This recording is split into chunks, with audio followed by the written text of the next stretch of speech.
Well, I think it's fine building jumbo planes or taking a ride on a cosmic train. I know we've come a long way. We're changing day to day. Tell me, where do the Bashers play? Hello, Bashers. How are you tonight? It's Friday Freak Off. Starting the night out kind of sparse. Where is everybody? Jesus Christ. There's like nobody in the room. I'm having coffee. I have my Tom Jones shirt on. I know they're talking about heavy duty shit over on the other side. There I go, cursing again. Kevin Landon is in number one. Thanks to Dirk and all the Bashers for all your kindness, your kindness. Well, thank you, Kevin Landon, and it's great to see you. He's working again today, so he'll catch the replays. Take care, stay safe, and be good to yourself. That's a Journey song, right?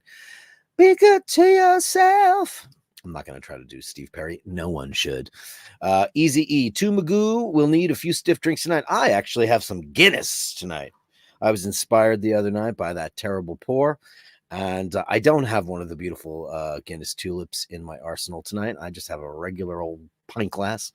But I will do professional Guinness pour for you right before your very eyes. I will do that. Easy E says, Meowvelous banner. Oh, thanks so much. That's everybody at the show watching the Fright Night. Here's a little surprise for Asheen. He doesn't know this yet, but ready for this? I've got green.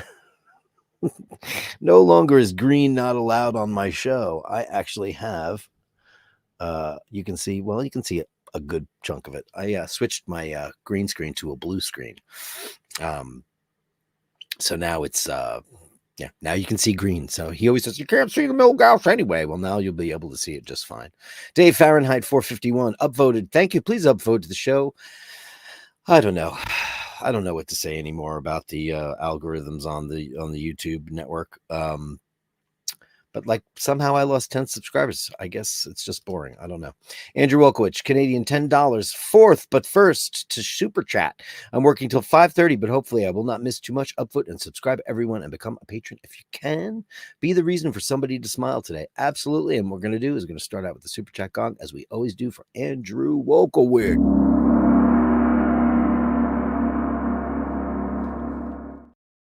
Thanks, buddy boy.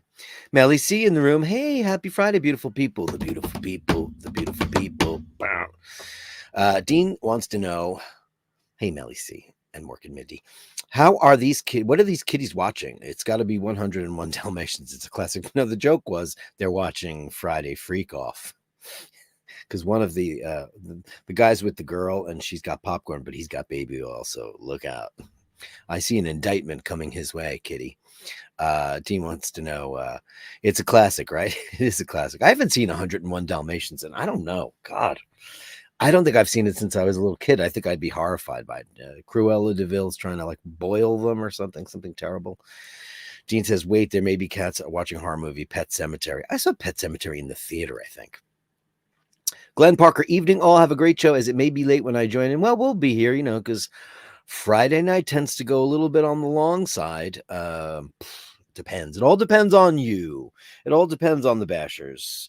Right now we have 24 people in the room, which is very, very low for even me.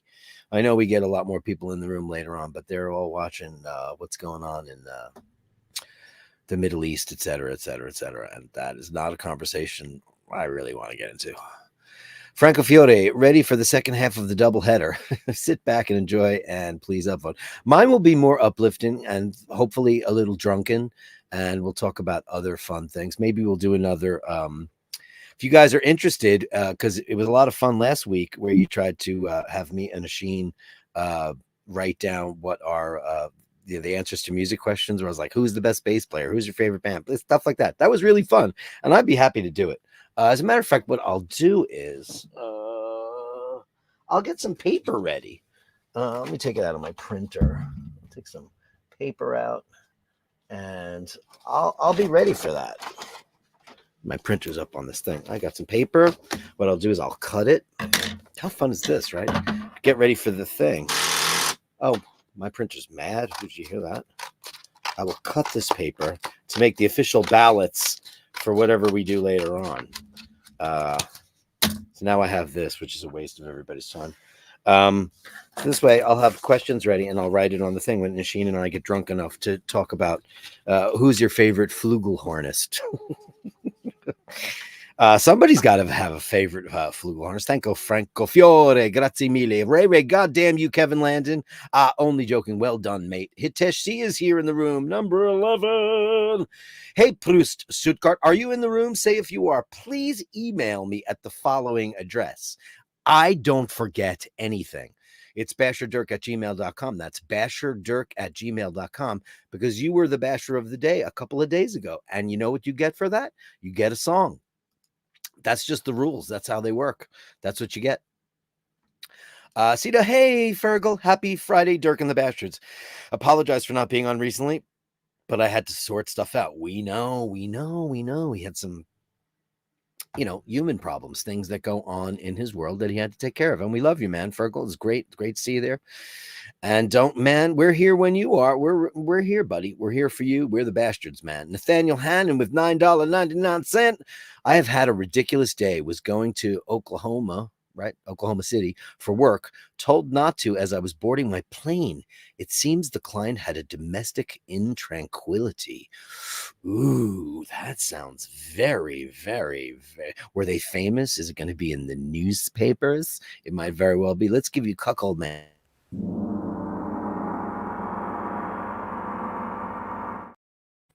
Because that's what I just think he is.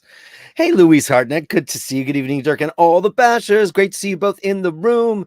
I hope you guys sorted out your issues. I can't even imagine how terrible that is, especially when you come home from a holiday and just find that the world is spinning around, but you make the best of what's still around, right?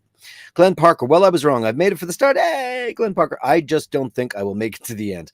All depends on what you're drinking, my dear. Nathaniel Hannon, the banner kiddies must be watching the Aristocats. No, they're watching us. That's the joke. That's why the lead guy has baby oil. Because I figured we're going to talk about Puff Daddy and his stupid crap. I mean, why not? It's Friday night. We're going to be drinking, right? And all of that stuff. Yeah. Travis Watts is here. Hey, Travis. I know you were on the other show because I watched a little bit of it. It's just, that kind of stuff just gets, it's not my show. So that's why he does that. That's why I don't appear on such things. Happy Friday, Dirk and the Bashers. Cheers to you. Conair Mick. Which songs of yours were featured on Stranger Things? Metal Sport. I believe it was season. I didn't even know that one of my songs was on Stranger Things because Jimmy, my guitar player from Hitman, he does that for a living, like Emmett does. He has songs out in the world, but he also took the Hitman catalog and put that up there, and they chose it. And I didn't even know about it until somebody said, "Hey, did you know one of your songs is on Stranger Things?" I said, "That huge television show?" And it was, I don't know what episode it was, like season 2. It's when the kid gets out of a car at a school and they're playing metal on the car radio, and it's my song, Metal Sport. But the really weird thing about it was not the album version. It was a demo version. How did they get that? I mean, we never, well, I guess we did release it. We released it like 30 years later on a compilation CD. Like, hey, you like this album? These are the demos. So that's what they used, which I thought was crazy. And I knew it instantly because I know the versions back, like the back of my hand. But yeah, it was Metal Sport. And I think we were on a show called The Fabulous. It's a show on HBO about an evangelical family. And 2 or 3 songs were on that. We've had a bunch of songs in movies and stuff, but that you should see. If I showed you the check, you'd laugh. It's a joke. You make no money off that. Very little money. Vaughn says, son of a bitch, I was unsubbed. Oh, man. You know what?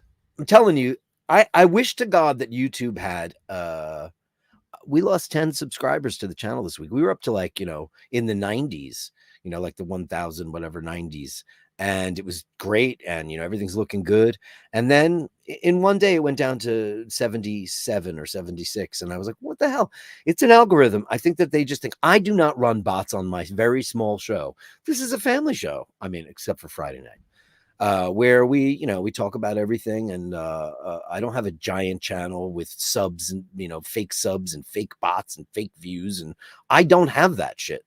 I don't have it, and so I don't know why YouTube has been selecting certain people to be unsubscribed from this channel. There's no way to contact them. It's just not allowed. I don't know why they don't allow it. It's a very weird thing. But I apologize for that, Vaughn. You were unsubbed. Everybody, please check to see if you were unsubbed from the show. I apologize for that. I think it's just shrapnel left over from the old days when we were part of one big giant group, which was the Timeless Watch Network. And he's got hundreds of thousands of people, and they were taking the smaller channel. Watch Fashion Police, I don't even know what the deal is with that, if there's problems with subbing. But I thought we were past that, and obviously we're not. And I so apologize. Vaughn, we love you, and it has nothing to do with us. I haven't blocked anybody. I haven't done any of that, because that's just not, you use something to say and you want to be I don't care. I don't really care anymore. This is a show where the Bashers, you know who we are. You know what the show is about. The show is, it's your show. I just host it. I got an email the other day about somebody who unsub because they said I didn't like something. And they said I said something disparaging about white men. And then I went, not me. That wasn't me. And that's why they quit the show. And at least I got a reason why somebody unsubbed. Most of you guys are getting unsubbed for no reason. It's because YouTube just goes through this thing and go, oh, wow, he got too many subs this month. Let's get rid of a couple of them. And that's what happens. I apologize, man. Vaughn, we love you, man. Newman79. Amen, brother. Oshin digging his own grave with his monotonous political drone. Only so long you could take it. Hey, man, that's where his passions lie. It's not my thing. I have opinions on stuff, and I mean, who gives a shit what I think at the end of the day? I don't really care. I mean, that's why, I hear you. Everybody likes what they like. They like, when you're passionate about politics, it's why I can't listen to Roger Waters anymore. I love his music. I agree with a lot of stuff he says, but it got to the point where he's such an old man now that I think he's just losing the plot. Pick a lane. Be succinct, know your facts, and don't sound like a crazy person. That's the way I think about it. I talk to a lot of people about that stuff. I have a friend, you guys all know about this. I have a friend who's clearly in QAnon. And there's a very big difference between people who are right-wing and people who are QAnon. One is just people who like conservatism and blah, blah, blah. And then there's crazy people. As it's a cult of some kind, and she believes in clones. The Obamas are clones, and the Clintons are clones. Those people were all politically murdered years ago, and the people that are in there now are stand-ins or better AI androids. I didn't know the technology was that advanced, and John F. Kennedy Jr. is alive and all that shit. So I mean, and I just go, oh, nice, really, wow. Yeah, I bought all that bottled water you told me to. I can certainly discuss with authority my favorite skin. Nathaniel, that's tawdry for you. That's a little on the tawdry side for you. My favorite skin. Do you know what I had to look up the other day? It's funny that you say skin flautist. I was watching this girl on YouTube, as these reaction videos that are on YouTube. I don't know how they get away with it, where they play everybody's music and they just go, I never heard of the Beatles, man. And this is a song called Eleanor Rigby. And first of all, I don't care how young you are. I mean, if you're 7, it's different. But when you're 25 years old and you say, well, it's before my time, one, you're an ignorant moron. The Revolutionary War, freaking, every single historical event that's happened before you were alive, the assassination of John F. Kennedy, the advent of nuclear weapons. Come on, Hiroshima. All that stuff happened before you were born. There's no way you could say I never heard the Beatles, and then you play them the Beatles, and like, oh yeah, I know that song because it's everywhere. Anyway, this girl was listening to Eleanor Rigby, and she had never heard it before, and she's in an orchestra. I was like, I don't think so, but she said she was a flutist. And I've never heard flutist before. It's flautist. I mean, I went to music school for a while and I played with a few flautists. I hired a flautist for the second Hitman record and, et cetera, et cetera, et cetera. Travis Watt says, I don't mind the current events debate on who needs a drink. I find it, yeah, exactly. Sometimes I do too. I mean, listen, so you know what? Generally, people who don't want to hear that stuff is when they have an opinion that's completely on the other side. Because here's the fact for me that I've noticed is people have mostly made up their minds. And when they hear an opposing opinion, it's like, hey, did you hear that great new record? Like I'm too old to like that great new record. You have an opinion about politics. It's very hard to unsway somebody, even when facts and figures and who knows what facts and figures are anymore. Who knows? Because, nobody accepts what the fact is or the fiction, is anymore. So it's very hard. I enjoy it too. And I do watch a lot of politics and world affairs and debates and things like that on various different formats of news, mostly Reuters and the AP. I don't like to watch any kind of news that has editorial involved. I just want you to tell me what happened, tell me who was there, and I don't want your opinion. I want guys on the news to shut up. I don't want to hear it.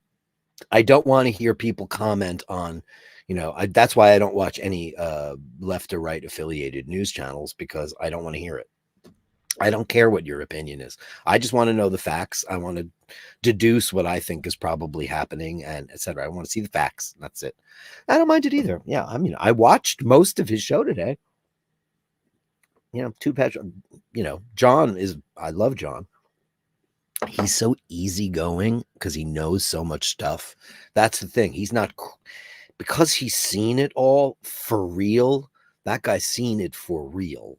He doesn't react with the, kind of vigor and vitriol that most people do when they talk about politics, because they don't really know what they're talking about. He's been like, that guy's, I know what he really does. I know he's anonymous and all that stuff, and that's great. He needs to remain so, but I know who he is and I know what he's done, and it's amazing. Ray Ray's here.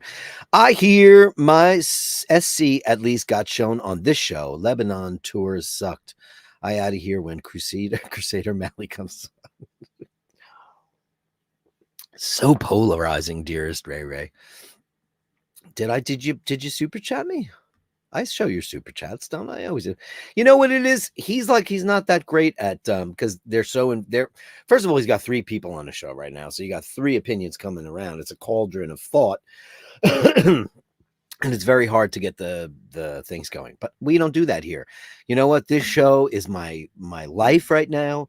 I do the show for the Bashers. I do it for all you guys, and I'm grateful to do it. And if you are kind enough to support the channel, I'm going to pull that shit up, and I'm going to announce you to the world as being a fantastic person. So, and I should actually bring some of that up right now. Let me go find... Not that. No, I want to find my my Patreon pantheon so I can thank everybody. But I have to, unfortunately, remove somebody because they asked me to. And I will do that right this minute. Okay, done. I am done. Save. And I'll put that across there because I want everybody who does support the channel, and I want to say thank you to you all because, listen, this is my job. This is what I do 6 days a week for y'all, and I'm happy to bring it. Hey Nathaniel, did you see that I got a blue screen? Sheen doesn't know it yet. I'm just going to surprise him because you've never been able to see the Milgauss because I've had a green screen all this time, but I switched it out for a blue screen.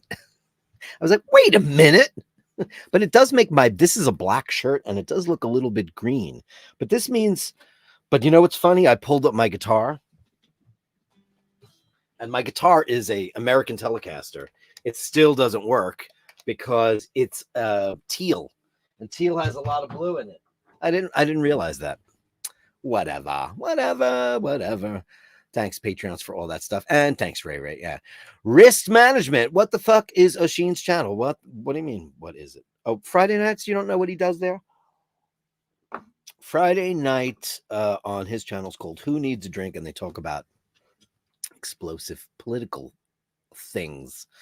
Gabri says the Oshin herd is coming on in. Well, come on in. Come on in. Why didn't you say so? The witches, Dorothy? Why didn't you say so? Dirk is back home. Is Ush joining? Yeah, he'll be here. In good time, dear Padawan, in good time. Hitesh says, maybe title a video that gets YouTube's attention and they contact you, like strippers, hookers. Jim Patterson says it was a great job. Well, you got, you have some very interesting folks on there, I mean, you've got a girl with, who was hit by the political zeitgeist and she decided to get involved, very involved. Then you have John, who has, has been on the ground. He knows what he's talking about. So yeah, absolutely. I'm a bottle and a half of red and 3 Negroni in, and now another glass of red in a pop glass. Really? Did you drink a bottle and a half of red and 3? I would be dead. I can't drink Negronis, bro. Can't do it. I can drink Spagliati. That's just, you take out the gin and you put in the champagne or the prosecco. I can drink those, but tonight I have decided to have Guinness, and I have some nitro cans in the fridge.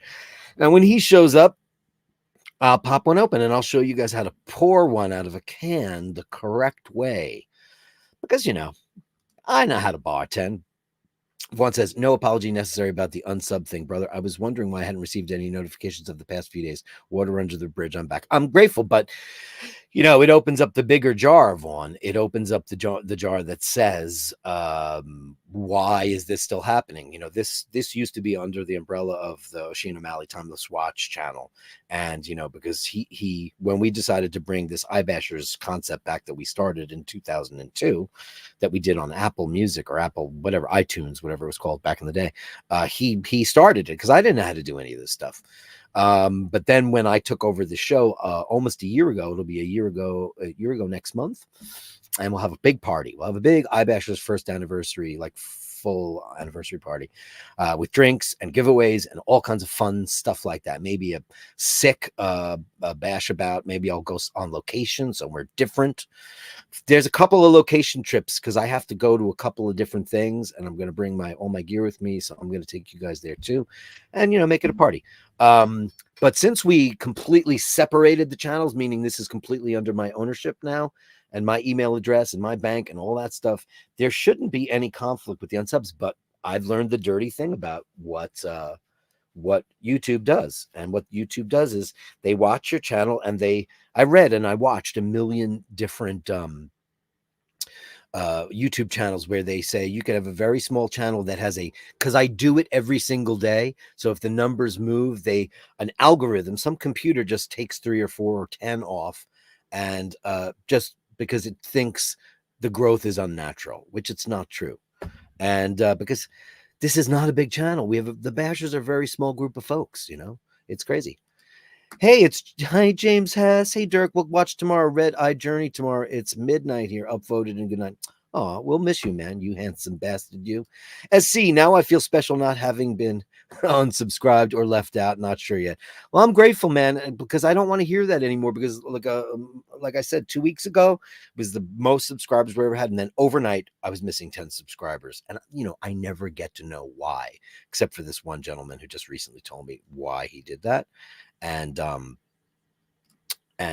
he really had nothing to do with me. So whatever. It's water under bridge. I'm working hard, man. Working hard to make it happen. Travis Watts, no need to indulge in political content. However, a citizen should be informed. I agree 100%. That's the problem, Travis. That's the big problem is I have another friend of mine who's another animal lover, so she belongs in my heart.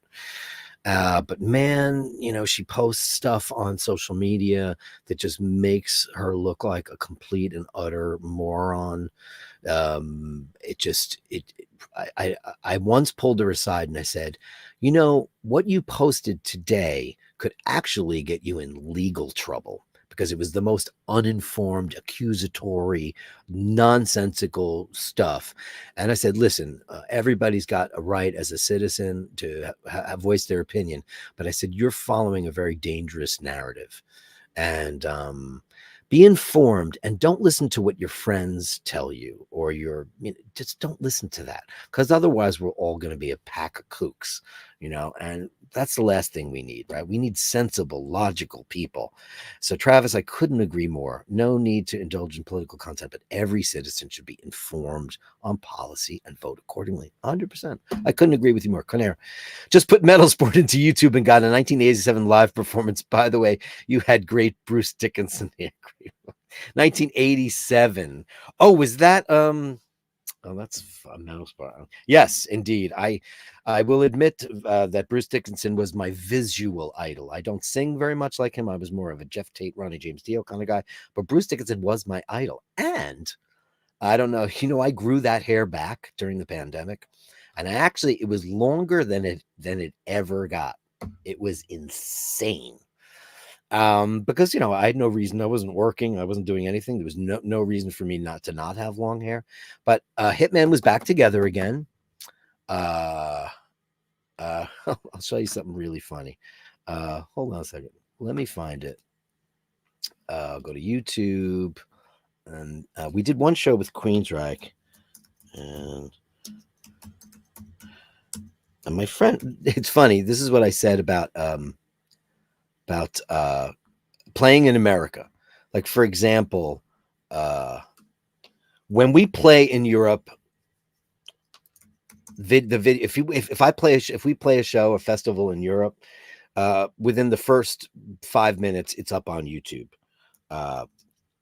You play in America and you're in a band, no one ever gets to see it, ever. Because nobody cares and everybody's too friggin' old. Let me see if I can find this. Yeah. Okay, hold on. You're not going to be, you probably won't be able to hear this, but I'll show you. This is just from a little while ago. It was a commercial. So Conair, this is 2 years ago. I grew my hair really, really long and I cut it all off again. Because what is the point? I had it.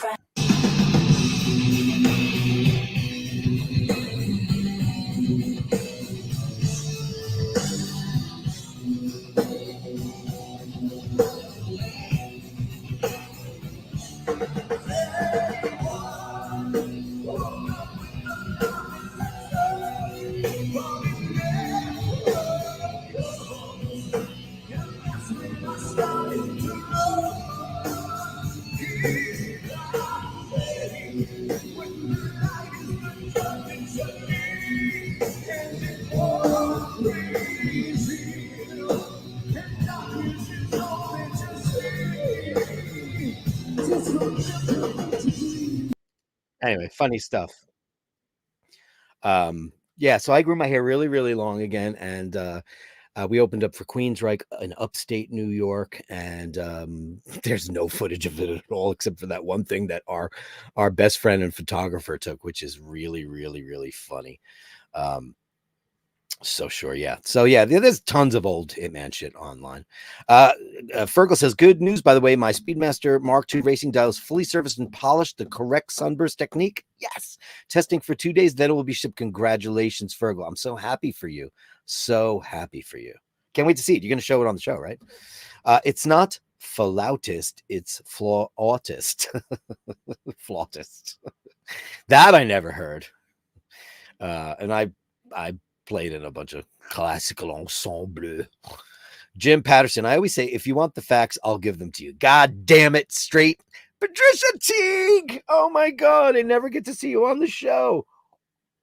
How wonderful. Great to see you. Great to see you. Hey, we got 100 people in the room all by myself. Don't want to be Vaughn is here again. CW watching this is where did you send it and where did it get serviced? Oh, he could tell you everything. Absolutely 100%. If you want, you guys, send me an email, and if you guys want to talk, and I'll share your things so the bashers can stay together. Steve Mac 3, woo woo! It's Dirk Friday. I'm so happy to be here. I can't wait to start drinking when he shows up. Conair says you can't say girl as they are non-binary. Not being a dick, but I thought I would mention it. We don't want another knackergate. You know what? No, the makeup and the nails and all that stuff. No, I can say whatever I want. I don't give a shit. I don't care about that crap. Call me out on it, and I'll just say fuck you. I don't care. Vitology top 10 best albums. I think that's the best. I don't like Pearl Jam. It's boring to me. It's very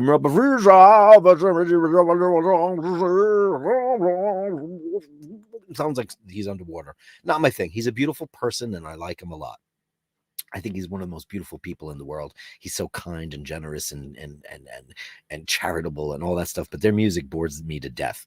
But I like that record. You know why? Because Dave Abruzzi, I think he's the best drummer they ever had. I love the way that guy plays drums. The other guy that they have is considered one of the best drummers in the world, and to me, he's like toasted white bread. He's boring as all get out. Steve Zaleski, good evening, Dirk, and all. Been out, but glad to get. Hey, welcome back. Welcome back. Your dreams of a ticket out. Nathaniel Hannon with $4.99. Soft White Underbelly is a great channel to see interviews with women of the night. She's the woman of the night. I will tell you something that I am addicted to Soft White Underbelly. And there is a guy on there. I almost had a fucking stroke because I watch that all the time. It's homeless people and drug addicts and hookers and it's a Soft White Underbelly. I'm watching that one day, and this guy appears on the screen, and I'm like, oh my god, that's bleep. I'm not gonna say who it was. This was a guy that used to run security at a bunch of clubs where we used to play La Bar Bat and Limelight. I knew this guy, and he's like this big, handsome guy. Everybody thought he was just the most wonderful guy in the whole world. Man, did this guy get dragged down by drugs. It could happen to anybody. It can happen to anybody. Just goes to show you, it can happen to absolutely anybody, and that scares the shit out of me. $4.99. Let's get a little bit of cowbell. Thank you so much, Nathaniel Hannon. Ladies and gentlemen, the incomparable Nathaniel Hannon. Travis Watts, Nathaniel Hannon, very interesting content. It's great, man. I love that thing. Hitachi says, hey, Dirk, what's new, pussycat? Whoa, whoa, whoa, whoa, whoa. It actually says that on the bottom of my shirt. It says, what's new, pussycat? I love me some Tom Jones. It's one of my favorite singers of all time. My sister Carrie says, I have footage of that show with Queensryche. Yeah, because you were there. But, I don't care that it's online, but it's funny, though. You can't fart over in Europe, and it shows up on YouTube because people like hard rock and metal. But I've said this before. We play a show in Europe, and it's kids that are 16 and guys who are 65 and gals and all kinds of stuff. Their wives, their girlfriends, their kids, everybody, their grandchildren, they all love hard rock and heavy metal. And then you play in America, and it's everybody's over 60. At our show with Queensryche, there was like multiple wheelchairs, oxygen tanks. It was great. And everybody sat down. I have never played a show in my entire life, and it's probably hundreds of shows that people sat down. I've never sang to a seated audience. I felt like I was doing dinner theater. It was so creepy. That show was weird. And then our monitors went out, and that was fun. Hitachi at Fergal, where was it serviced? Yeah, he'll tell you all about that stuff. Raver says, hope to pump Stana was easy on you. Oh, man. To pump Stana. That's right. She called herself that. We had a very, very nice time. We went to one of our favorite places in the West Village that we've been going to for years and years and years and years and years. And we had a very quiet night. We had, I had, what did I have? I had a Campari Spritz, and then I had 2 white wine spritzers, and we had pizza and cheese, and that's all we had. So nobody got drunk, nobody did anything stupid. But then the girl who was, I don't catch her name, she was so nice. She was from Poland. She was a lovely server. She came because we were done. We're not having dessert or any of that stuff. And we were there with our friend Judith. So it was Paul, me, Judith, and Dana. And she brought us these shots that were chocolate grappa, whatever, magic, which is something I will not indulge in. So I think Paul had 2, and I don't know who had the rest, but no thanks. No, so what was it? We just drank and had pizza. It was great. Thomas Burnett, hey Dirk, do you ever do a George Benson and sing what you are playing on guitars? I'm not good enough to do either. George Benson is kind of a spectacularly talented guy. Who does that too in a lesser capacity is David Gilmour. He does that as well. I mean, I probably could do that. I don't know. I mean, I know where all the notes are and shit, so I guess I could. I just never tried it.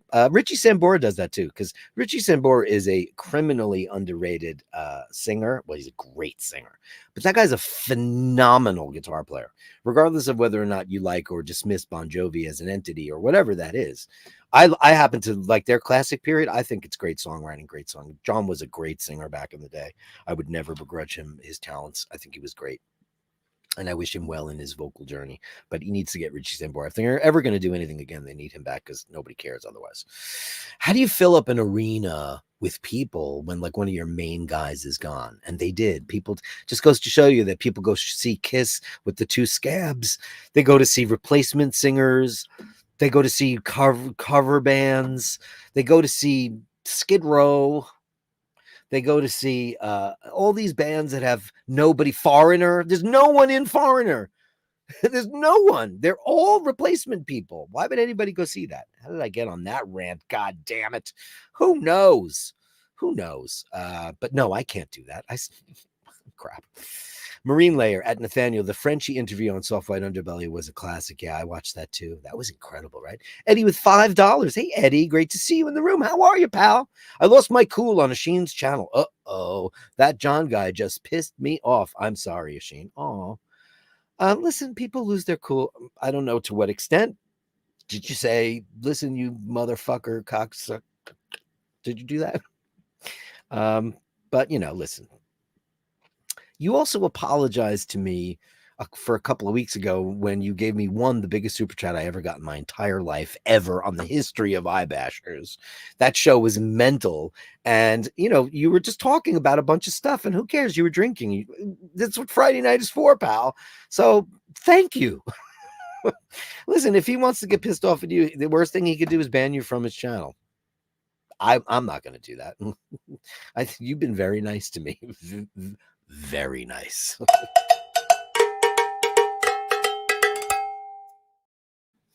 It's Friday night. We should start drinking. Ray, Eddie, he winds me up too, brother, and it's his ego that rises me. You did right, brother. Oh, God, I can only imagine. Hey, look who's in the room. Hey, Drew B. Great to see you. How are you, pal? Great to see you. Great. I'm glad you're here. Nice. We're having a nice time.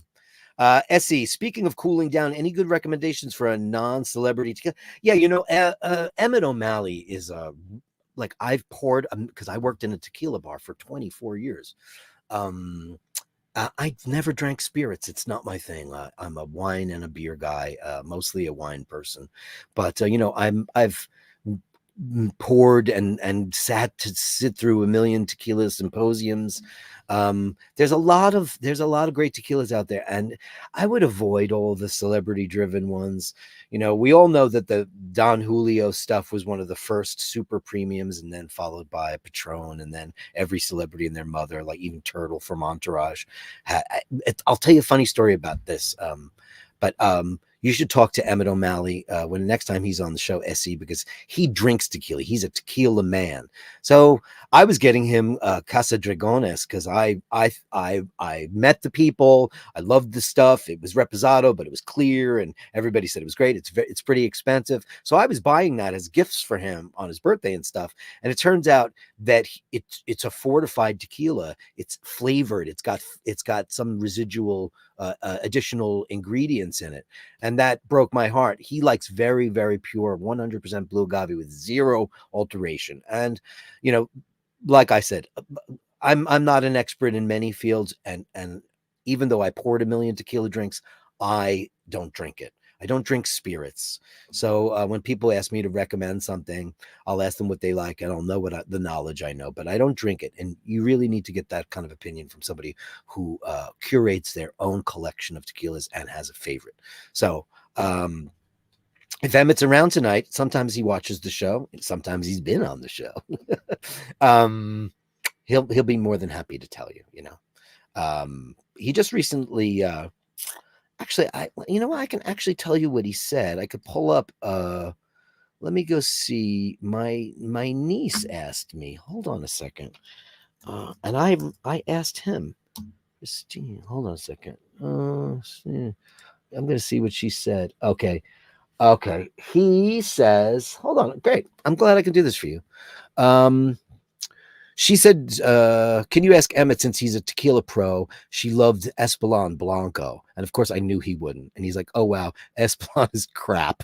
But don't tell her that. And of course, I did. He recommended Ocho, $75 to $85. El Tesoro, $65 to $80, or Fortaleza, $75. Those are his favorites. He goes, and then there's stuff that has some additives, like the very well-made Casa Dragones, $14.19. And I was sad because I always get that for him as a gift. Now I know not to do that. But yeah, those are, he also says, if you want to spend less money, get El Jimador Blanco instead of Espolon, because he said that one has no additives. Espolos are the ones. So you heard it here from the guy himself. And I knew I had that information. He says, Ocho, El Tesoro, Fortaleza. And if you want to spend less money and get 3 bottles, get now I can tell you about El Jimador, because that was our house tequila at El Rio Grande. That was the restaurant I worked in since the 90s up until the pre-pandemic, before I worked at the shit show place. And we spent the better part of a year trying to figure out what was going to be our house tequila, because we wanted it to be quality, and it was 100% blue agave, and that of course was the silver. So there you go. Travis Watts at Eddie, you are passionate, and so is Asheen. I'm pretty sure he's not offended. No, man, you have to say something personally, or be arrogant. That's something he doesn't like. Jim Lassick, Breeze in all the time, best-selling jazz album. Love me. Who doesn't love George Benson? Is incredible, incredible. Watch It's Brian. Hey, buddy. At Dirk, the foreigner that tours now is basically a 20-year tribute band. We were lucky to see a couple of shows in Vegas where Mick played half the set with some of the original members. Yeah. Now, Watch It's Brian, they're getting in the Rock and Roll Hall of Fame this year. They were inducted. Now, I'm assuming it's going to be, obviously Mick Jones and Lou Gramm. Out of all those singers from the 70s, he's my favorite. I love Steve Perry, don't get me wrong, but I'll take him over Steve Perry any day of the week. I absolutely love him. It's one of my favorite singers. The first Foreigner record, Double Vision, Head Games, not so much. Foreigner 4, unbelievable records. So yeah, it's a tribute band. Foreigner is just, but people go see it. Why would you go? You go to see the Scorpions, you still get Klaus, you still get Matthias, you still get Rudolph, and you get, you don't know who the drummer or the bass player is. The bass player they've had for 20 years now, but they've had a revolving drummer their whole career. They're like Spinal Tap with drummers. So, but, certain bands, you don't go see the Stones without Keith, right? Mick would never do that, but John did that, because John, and I like John, he's an egomaniac. John Bon Jovi is a serious egomaniac. Maybe he's a nice guy and saves women from jumping off of bridges. That feels like a photo op to me. But still, and I've met him more than once, and he was very nice to me. But there's a lot of ego going on there. I mean, Richie Sambora, he wrote half those songs, dude. Marine Layers says, oh, that's a great name. Mandela Tequila. I don't know anything about that. Rufus is here. Hey, buddy. Evening, Dirk, and everyone. Great to see you. Easy E. And I'm Easy Aloe. Of all, Avatar is for Miss Teague. Direct me from the roof. That's beautiful. Is that what an aloe flower looks like? I had no idea at all. Travis Watts at Lalo, Ocho Tequila, Nostros, and of course Fortaleza if you can find it. Yeah, Fortaleza is pretty easy to find. Hey, Drew B says, I saw Judas Priest last night. The lead guitarists aren't originals, but I got to tell you, great show. Halford has no business hitting the high notes like he can at 73 years old.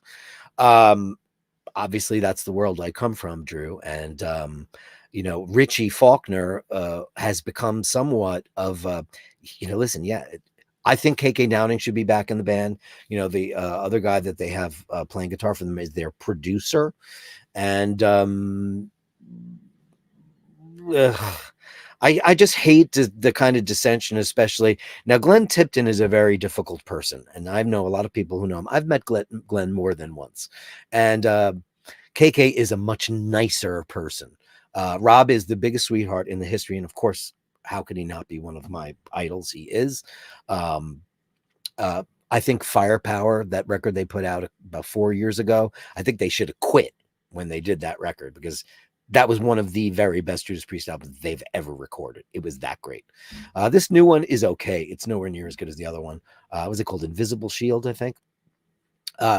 Listen, every once in a while, you can get a replacement guy in there that is just, this guy can do the job of both Glenn Tipton and KK Downing. And Rob Halford, yeah, he's not he's a much bigger metal god than he used to be. And he's 73 years old. And like every other singer in the world, he's got good nights, bad nights. But man, he's a god. He's a metal god. I really do wish, though, I read his first book and TMI. Can I just say that? Whoa, was a bit graphic. I was like, whoa. And listen, just to show you that I'm part of the metal community, no doubt about it. When I always knew Rob Halford was gay. I knew that. I never thought he wasn't. And I was a closet case back in the day, probably. I had a girlfriend in high school and I was wearing, doing all this metal shit. But I knew it. I will never forget. It was like, first time I ever saw Judas Priest live was probably 1980. Yes, 1980. British Steel. And I remember the tour program. Or no, it was the Screaming for Vengeance tour. That was a later tour. I'd seen them before that. It was like him posing with some big busty model, Jack Daniels and whips and chains. That was his whole look and stuff. But I was like, what's she doing there? And me and my friend Ricky, who also turned out later on to be gay, we were all undercover metal queens. He turned out like, who didn't know that? And then when he came out, like everybody was like, duh. And people think the metal community, hurling all kinds of insults. Nobody did. Nobody, because he's Rob freaking Halford. And was the show sold out, Drew? Was it a big show? I hope so, because that's the funny thing is, like, Judas Priest came out in the early 70s. Rock and Roll came out like 73, I think. It was really, or 4, very early. So they predate the new wave of British heavy metal, like Iron Maiden and all those bands like that. Iron Maiden, they world tour and they do stadiums and arenas only. Priest has had and Priest have had radio hits. Iron Maiden's never had a single radio hit ever. Can I Play with Madness? Maybe. Run to the Hills? Maybe in Estonia. But like, they had Another Thing Coming, Breaking the Law. They had big hits in America. They did. They had radio hits. You Got Another Thing Coming. Big ones. But for some reason, their tours, like, they played some small venues for a while. I don't understand that. And they got in the Rock and Roll Hall of Fame on a kind of a shitty secondary category. It was like live performers. It wasn't like you're in the Rock and Roll Hall of Fame. It was like some secondary thing. I didn't like it. But the Rock and Roll Hall of Fame treats metal very, very badly. What can you do? It's still there, even though rock's not on the radio, even though rock's not in the zeitgeist of the world right now, and people don't really give a shit about metal. But worldwide, outside of the United States of America, metal is still a very big thing. Sold out arenas, stage shows, of stadiums. It's just in America. So it's like the rock that's lasted, So thanks, Drew. Thomas Burnett at Jim Lassick. George Benson is amazing. He's one of the most amazing players ever. I saw him last year, and his backing band. Of course, George Benson's not going to play with anybody who's not quality, right? Raver's here. €5. The sooner they give Crusader O'Malley a medal, he get back to his normal stuff. He compare it to my 6 medals, retired vet, 2 tours, Lebanon, done. Okay, what the hell went on over there? Jesus Christ. That's why I don't get into that game. That's why. You know what? Because even if, like, when you get into that whole conversation, listen, you can't help but be divisive. People pick sides, and if people want to hear what you have to say, people will listen to you. And if they don't, they could just turn you off. If you want to rant, I mean, you know me, I don't rant. I always go, who cares? I don't care. Who cares? Ray, I'm going to give you for that. I'm going to give you this guy.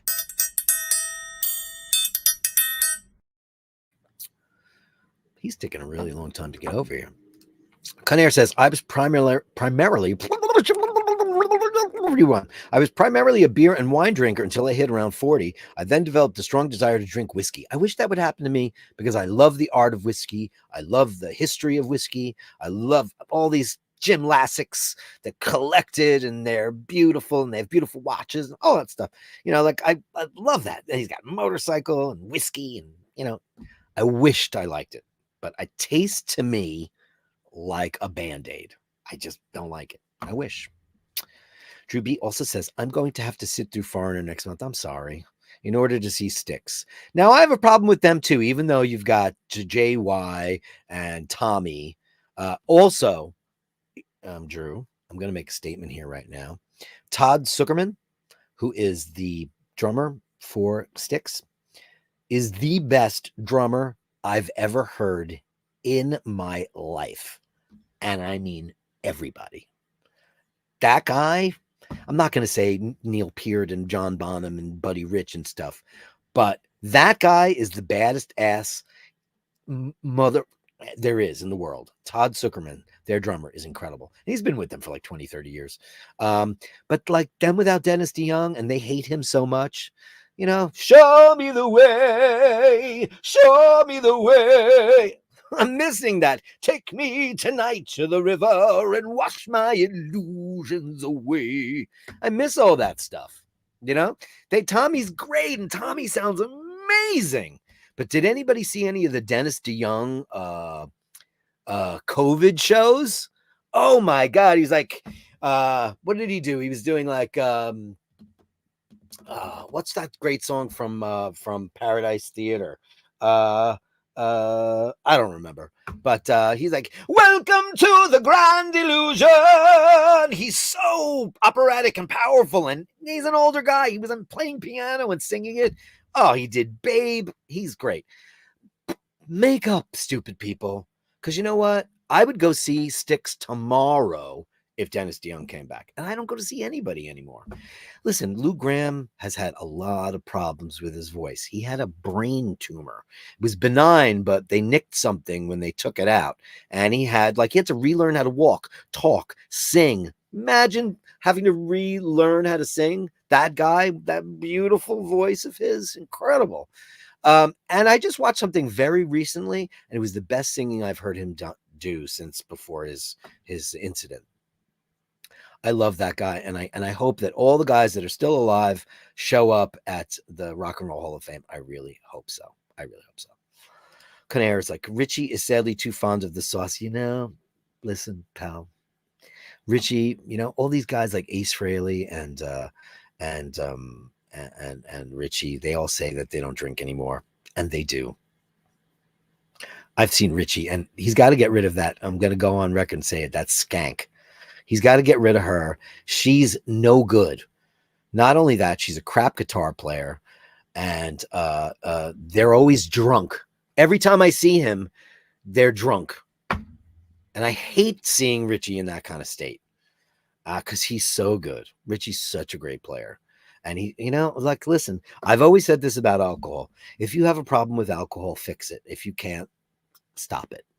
Because drinking is a luxury and a privilege that we can open up a bottle, pour a drink, and share it with the people that we love. Go on a holiday, sit in a piazza, go on a cruise, sit on a plane with the person you love, and have a salute, a ching ching, and all those kinds of things.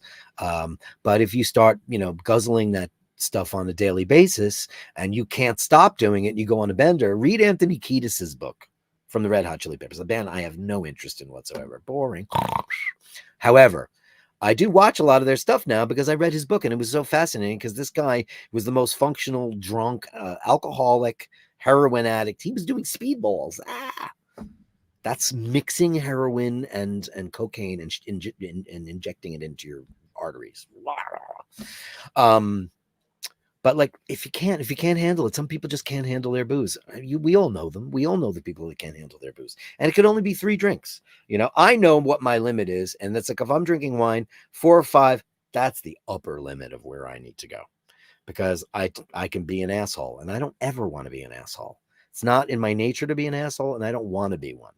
So, and I've caught myself, and when I finally realized that's what it was, now I know just to cut it out. So I couldn't agree more. Hibiscus, son. What's up? You're speaking in tongue tonight. Silly Willy. Do Mormons have any liquors? I'm trying to convert. There's this new Mormon reality show coming out with like slutty broads and drinking and cheating on their husbands. I'm like, this is Mormon? Come on. Carolyn Martin's in the room. Ray. Oshin, more than opinions, are very strong. He does not mean to offend anyone. Thanks for your service.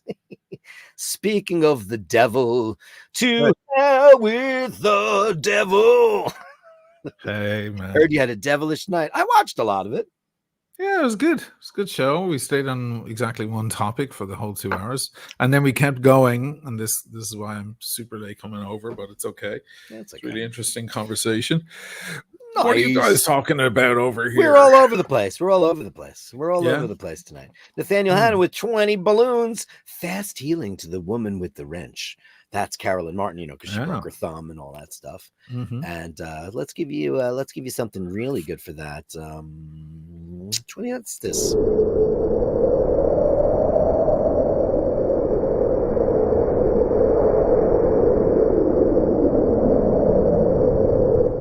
Because 20 is mega tonight. Oh, is it? Okay. All right. It's one of those evenings. Because 20 is mega right now. Yeah. Well, my crowd weren't huge either, I have to say. So it's just one of those evenings, I think. But hint. Yeah. Nobody came over from your show? No one? No one. I had 100 people in the room all night. Oh. I should have had the redirect set up. That's odd. Maybe I didn't set it up right. I think I set it up. No, I set it up. That's odd. I don't know. Sorry about that. You wrung them dry. Yeah, that's what it was. Yeah, that was one of those. Next week I'll just talk watches and wine, and let's keep it nice and light. Andrew's here. He had to run errands. Showered and ready for my favorite show. Upvote everybody, subscribe, be a Patreon if you can, and be kind to others. Yeah, do that. Or just call them a if you want. Let's give you a cowbell. What are you wearing tonight? Watch-wise? What are you wearing? What are you wearing? Yeah, I'm doing this puppy. Okay. You want to see what I'm wearing? Please. Ready for this? There has to be a reason. Oh, hold on. How did you figure that out? I was looking in the background going, okay, either he bought a lot of guitars and reworked the entire room. No, that's the same background. I know. I'm just saying it has to be one or the other. Oh. I'm fucking with you. How do you, take a guess? See. It's the dumbest thing in the whole wide world. You changed the background of color. I got a blue screen. You got a blue screen. Okay. I was like, wait a second. Can you choose any color? Can you get red? No, it just says blue or green. Blue or green. So I was like, wait a minute. I got a blue screen on Amazon. No, you'll only have this problem with blue watches. I didn't even try to hold Let's see that Millie again. Now I can actually see it. Isn't she pretty? That's beautiful. That's a beautiful thing, man. It's like, just so you could see the watch. But it's funny. It makes this black shirt look slightly green. Yeah, it's turning things a little I'm still, I just got it this morning. It just got delivered, the screen. But look, it doesn't work on this. Oh, so there must be some blue in that. Yeah, because it's teal. Teal, there you go. Yeah. Teal is blue. Bluey green. It's bluey green. All right, you guys. Now that he's here, I'm gonna go get my Guinness. I have Guinnesses for tonight. Oh, I hate you. I'm off the drink. Are you off the drink? Yeah, all week. Oh, see, I was just. What did I just say? You have your Guinness. I'm gonna make tea. I'm gonna make love. I got my delivery from my sister. She sent me all the say teas in some the Lions world. gold. Or Tons Lions? of Lions. She sent me Oh, the regular yeah. Lions and the Lions gold. Oh, And then I'm gonna make a pot of once you're back with your Guinness, I'm gonna run and put on the water and make a no, nice pot of go tea. put your water on now because that takes a Okay. while to burl there. No, I'll just start it and then I'll be back. You know, because Okay. it'll take 10 minutes or whatever. Yeah, Okay, go do that. Go do that. I'll hold on the fort and do whatever super chat we got. So what do we got here? Where was I in the chat? Drew B, 3,000-ish people at the show.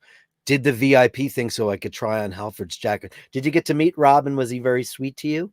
I'm sure he was because Rob has always been extremely sweet to me every time I've ever met him. At this point, he knows he remembers me. And I always say, we'd love to open for you, Rob. We'd love to open for you, Rob. But that's not something that they do. I have a very controversial opinion about VIP events. I don't like them. I don't. I know that records don't sell anymore, and I know that bands are looking for new ways to make revenue. The guys in Judas Priest are exceedingly wealthy, but like when you see, I mean, their fans are probably cooler. But like when you see like a Taylor Swift or any of these monster acts doing these VIP things, basically what they are is that you're cattle and you get corralled into a hallway and they throw a picture at you and you get maybe 16 seconds with them for a quick. Oh, it's a meet and greet. Yeah, the VIP packages. I just don't like them. I don't think. Listen, it's cool if you're like an underground band or you're a band on their way up or you legendary band, a legacy band that doesn't really make a lot of money. And that's just a way for you to make money. If you're going to spend time with your fans, say, hey, who are you? Get to know them a little bit, all that kind of stuff. But when you're one of these big artists like Kiss, the famous ones are like, these people are in and out and in and out. People come in and people get spit out. Corral, next, boom. Paul Stanley guitar. Oh, you want to buy a guitar? $3,000. Paul Stanley sells guitars at these VIPs. You can sign up and get like one of his. Yeah, and then he's like, it's a stage played guitar. I played it tonight. I played it on, fucking Detroit Rock City. And then he gives it to them and people spend all this money. And it's not his guitar. It's like the cheap, shitty student version of it. It's not even a good one. They're making a killing. It costs them $50 bucks. I don't like for that. $3,000. Yeah, but I do like it for if you're like, say you're like, who's a band that you like that never really made, like Interpol, right? They're not a huge band, right? No. But people do love them. Sure. Now they probably need a way to enhance their revenue. Like they're doing meet and greets. Impossible. That bullshit. Well, I don't know much about that. I don't like them. Okay. Like what's it's a good it's a good example. Yeah, a band that has recognition can pack out one of the New York venues. They pack out. What can they pack out here? What's the one over on the west side of the Terminal 5? Terminal 5. Okay, great. They pack that out. Okay, that's about. But they can't do MSG or anything like that. Sure. Yeah, I can't believe I was at a family barbecue a couple of weeks ago when the Italian cousins were in town, and their daughter is, I don't know, she's 15. She went to go Madison Square Garden, and she goes, I went to see blah blah blah. I'll never remember the name of this person. And I went, was it like a festival? She goes, no, it was just her show. I'd never, like, now that's how old I've become now. Now I don't even know who the new stars are. Like, I guess the last advent of, like, I know who Sabrina Carpenter is because she makes a lot of noise. Yes. She's everywhere. Yeah. Whereas this girl, I was like, who? I Googled her. She sold out Madison Square Garden. It's all 14-year-old girls. Sure. Yeah. Mind you. But like now I don't even know. Like I'll never forget. That's the pattern of life, man. Yeah, well, you just reached that age. Yeah, I don't even know who these people are anymore. Yeah. That's at least you know who Billie Eilish and Lana is, and Taylor and people like that. Yeah, and I like 2 out of those 3. Taylor loves cats. You should love her for that. I don't know. I don't dislike her. I don't think she's that good. I don't Go see get why. your Guinness. Go I get don't your see why Guinness. she's so, yay. Yeah. There's somebody. Yeah. Lana should be the one. Should be her. And they all agree, by the way. They she's the queen. Shane McGuirk. I've unsubscribed, thumbs down, and killed my next door neighbor's polar bear, says Shane. What are you talking about? Who did you unsubscribe from? From me? I wouldn't blame you. I make it hard on my audience sometimes, but yeah, I'll make up for it. Hopefully within a week, I'll put out the Vienna video finally. Can you imagine finally getting the Vienna video? Go on, JHB 999. Good evening, gents. Good evening, JHB. Or what you were speaking about, you're addressing Dirk. Could someone who is unsubscribed raise to YouTube to see what happened? Why are people getting unsubscribed from the channel again? Is that back? I thought we fixed that problem. Oh, I hope that's not back. Oh boy. I hope whoever liked Blakely subscribes, because I was about to say it's a they. It's a day. I can't even. I don't even know how to. They're they. Yeah, I think they're really funny and interesting and smart. And my money is on seeing Blakely on Piers Morgan within a year. I think they're going to be on Piers. I think Piers has got. They're going to come up on Piers's radar because I have a photo of Blakely with the Queen last night, Abby Martin from the Empire Files. She is the queen of that stuff. And if Blakely's going to start hanging around people like Katie Halper and Abby Martin, it's only a matter of time before she shows up on the radar of the political discourse, and she winds up on a Candace Owens show or a Piers Morgan or something like that. And they'll step up to the plate. Absolutely. You saw how feisty they are. So, yeah. Oh, so Nathaniel says that the unsub problem is back. Yep, it's back. I heard it tonight. And you know what? Now that I have access to the algorithmic feature, I lost about 12 subs in 4 days. And I was like, what did I say? No, it didn't say who, right? It doesn't say who on the subs. I wish right it now. did. No, but that would be unfair, because then you could chase them down and go, hey, why are you unsubbing? I could, and I wouldn't. It was because, people unsub for whatever reasons they unsub. But these I know for a fact. Listen, my show is, I'm not doing anything controversial on my show. I'm going, rah, rah, rah. I'm like, it's that happiness. Can sometimes be the issue, though. Because if people feel like there isn't any, think about it. Like people have political. I mean, I touch off it on a Friday, and it's way out of context because the last video I did was about Rolex. You know what I mean? Yeah. So it makes people go, hold on, I came back here to see more about Rolex. Whereas people like political discourse, the people that Blakely are hanging around with these days, they have huge numbers. Why? Because they've attracted all those people who are interested in that topic, and they are very controversial. And the bigger Blakely gets, the more people look at that. I love that search. Don't do that to a guy who's off the booze. Oh. Don't show me a tasty Guinness. No, because I told everybody I'd show them how to pour a Guinness. Oh, yeah, it's beautiful. Yeah. I'm good. I don't miss it at all this week. It's fine. No, it's good. It's funny you should say that, because somebody had made a comment earlier on. Drew B says, he missed my Paul Stanley impersonation. I gotta tell you, people, I'm having a Guinness. How many people out there like to drink Guinness? Yeah, and the best one though is gin. Gin. I'm still trying to get a gin together. You gotta think, hi, this is Paul Stanley and Gene Simmons from Kiss. All I do is I put my lower lip out. I go, Gene puts his voice all the way in the back of his throat. Oh, it's all the way in the back. Paul, because he's deaf in one ear, he was born with microtia.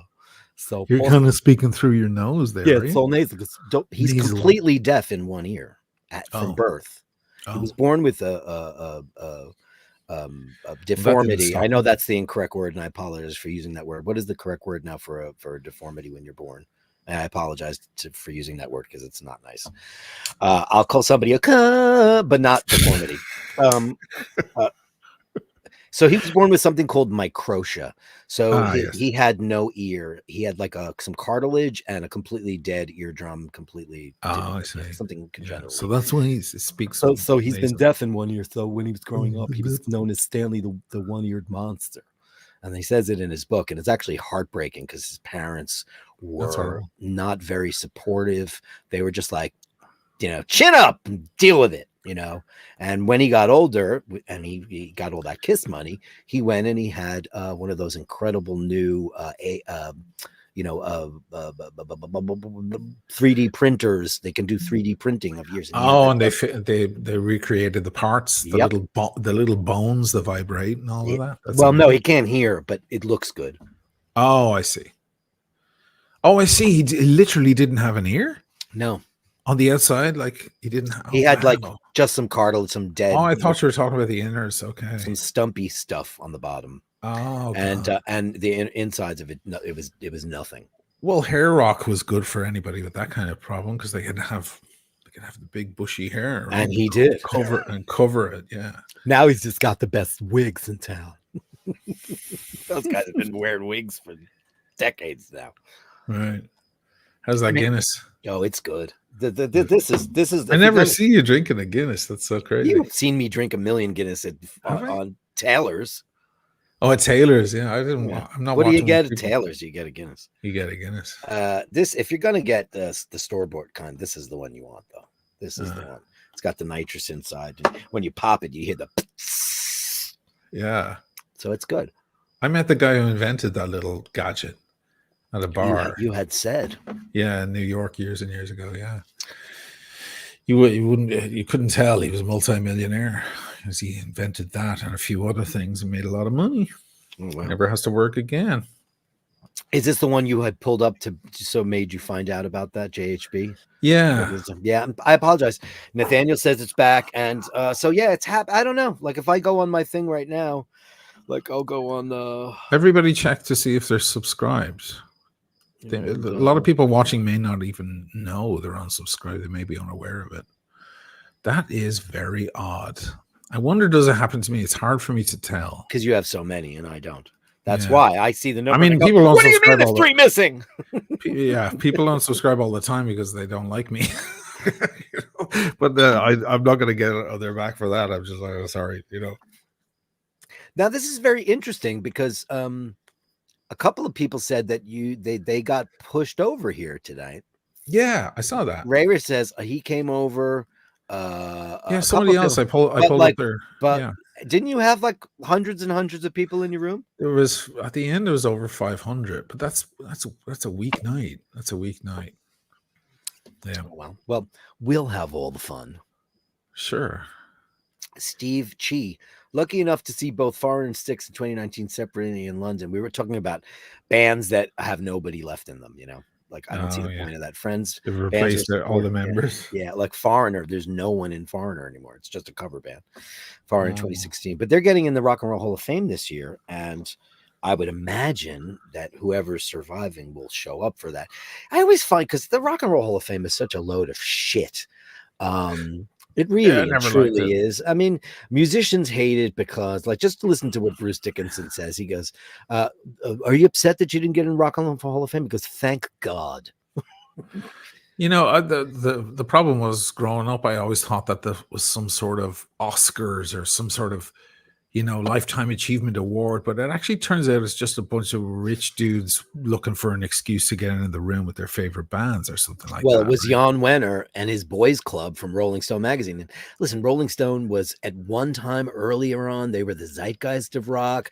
Jimi Hendrix, Janis Joplin, The Doors, they were like on the cutting edge. They had all these kids being right, like the kids on the street, and then it became this corporate, glossy. It's very corporate feel, so corporate. Well, but it became that. But then when bands are being inducted, then they just kind of cave and go, "Fuck it, I want the award. It's nice." Thank you for saying that, Andrew. They unsub, then they miss the hair, voice, and talent. You know what? I get a lot of people who come back and tell me, by the way, because every time I make a kind of interesting arty watch video with a little bit of emotion in it, or something, like the video about the gold sub was kind of an emotional, positive life message or whatever. What am I trying to say? I can't even articulate myself. It's because I got nothing to drink. But when I made that video, a lot of people come back and they go, "Oh, I loved that video." And I'll be honest, I unsubbed from your channel for the past 4 or 5 months because I don't like the way it's going. But now I'm back. And if I have a few drinks in me, you know what I say? Fuck off. I don't want you back. I'm such a dickhead. It's so bad. I'm not built for this YouTube stuff at all. As the Brits would say, he doesn't give a toss. I'm like, fuck it, you're unsubbed. Show some goddamn loyalty. Where's your loyalty, man? Where's your goddamn loyalty? Look at Andrew's hilarious comment. If somebody paid me $3,000 to meet me, I'd feel obligated to sleep with them. But they're still paying for my dinner and drinks, and I'm not a slut. Oh, aren't you? Chris on the Upper East Side says, hey, Chris, Upper East Side. Good to see you. Sadly, Terminal 5 is the worst venue in Manhattan to see a band. Bowery Ballroom and Mercury Lounge is much better. Yeah, I played both of those. I played many none times. of them. Yeah, I never played Terminal 5. Mercury's nice sound. Mercury's good. And Bowery's a great venue. But yeah, Terminal 5 feels like an airport hangar. It's very cold and it's cold. It's a lot of concrete everywhere and there's a lot of echo. It's not but it does hold a lot more people. It's a much bigger venue. Huge, 4,500 people, I think. Yeah, it's way bigger than Bowery and Mercury. Mercury's only 200 people, 250 maximum in Mercury, if even. Whereas Bowery is 600, 600 max. I've seen you at Bowery and I've seen you at Mercury. Mercury Lounge just looks like a fire trap to me because I don't think it's there anymore. Is it still They're there? all fire traps. Well, I know. Do you remember Arlene's Grocery? Dude, I'm proud to say I never played several gigs. There was a very famous place out on Long Island called February's. And it's like, listen, everybody I've ever known, ask Tony Bruno about that. Everybody and their mother played at this club called February's. I never even heard of it. No, of course you wouldn't, because it was closed down before I even met you. Yeah. Oh, okay. But this was like 80s, early 90s, like where all the metal and hard rock and rock bands started. They played covers. You'd go see the Rainbow Tribute Show, Deep Purple Tribute Show, Led Zeppelin Tribute Show. But it was always like where all the loser bands played. And I always used to wear it as a badge of honor that I never fucking played February. So I was like, thank God. I was proud of it, Yeah. And but there were so many places to play back in the day. And like, the first time I ever played a show in my entire life, I opened up for fucking Striper for 5,000. I remember, yeah. And like, and it kind of fucked us in the head. We're like, because you skipped a lot of hurdles there. We skipped a lot of hurdles. And then from there on, like, it's not like we went on to stadiums. No, we never did. But we never did bars. I've never played in a bar. Other than getting up and giving somebody a fucking song. No, I saw you in a bar when you did your solo project. Oh, okay. I saw you in a place in Williamsburg. That place in Williamsburg. That was probably like, the whatever it was. I didn't even want to do that, but the band really did, because I had a really cool band, nice guys and friends. I was like, no, let's do that show. I was like, oh, and it was just not my thing. I always played every bar in you played the world. I feel like I played every bar in the world. Yeah, that's what it feels like. It does your head in though, because when you never have had done that, because I never played covers in my life. That's why my knowledge of other people's music is so shitty. Whereas you could just grab your bass and probably just say, "Here's our set list," and you'll figure it out because you've probably played, the songs. Hey, it gives you, it's an amazing education. Yeah, it puts hairs in your chest as well. Yeah, like when you play a bar to bar stools, there's no one there, or it's for the first 6-7 songs, there's no one there in the bar, or hoping that walk-bys come in because they see a band. I mean, that's character building shit, man. Let me go get my water. I have always thought that. I'll wait for you, but I have always said it's a shame that I never had the opportunity to be in a band that played covers, because it would have made me a better singer earlier, better frontman earlier, because I had to make all that shit up as I went, because I had no previous knowledge. The first gig I ever played was in front of 5,000 people, and I had to just kind of be an instant frontman, and I was not good at that. I didn't know how to do it. And you know, when you hear about all these bands, like Led Zeppelin is a perfect example. And I actually can't wait till Asheen gets back, and we'll talk about that. And then maybe we'll start our little, you guys, if you guys want to get into the whole stump the band thing and ask us things, see how Asheen and I match up. Last week people were asking us like what their, who's the best this, who's the best that, who's the greatest that, and then I would hold up a sign and he would hold up a sign and we could write it out. And we could do that tonight. There's not a lot of people in the room. I don't know. Usually we have well over 200 people at this point in the game, so it's just a very odd night. Yeah, I even cut out. I even made my little cutouts tonight for our little game that we played last week that was so successful.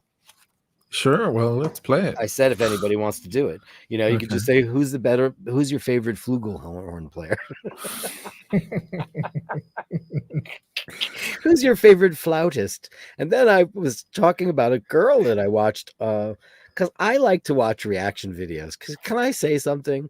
When they react to the music? Yeah, I'm just addicted to them. I don't know why, but the thing that drives me crazy is when people say, "Oh, I've never heard the Beatles," and they're 27 or 30 years old. I'm like, you know what? You're just a moron, because if you're 7 or 14, a lot of them are pretending, though. They are pretending. Right? They're totally pretending. She goes, they're feigning surprise. They're feigning it, yeah. Because she goes, I'm a flutist, and I went, I never heard that. I never heard anybody say flutist. Flautist. It's a flautist or whatever. Flautist. Yeah. I've never heard that. And she plays with an orchestra. And I said, oh, that's weird. And she goes, this is a song called, she goes like this. It's called Eleanor Rigby. Oh, no. I was like, you've heard that. Oh, boy. You know, and if you haven't heard that, you wouldn't be surprised. You remember Yaniv, my old friend, he's a conductor. He's such raised on classical music. His mom knew Leonard Bernstein and everything. And it was amazing that he didn't know references to different artists, like artists who are on the radio every day, and he wouldn't know who they are. But was he so only immersed in classical music? In classical music. Well, then why would that? That I get.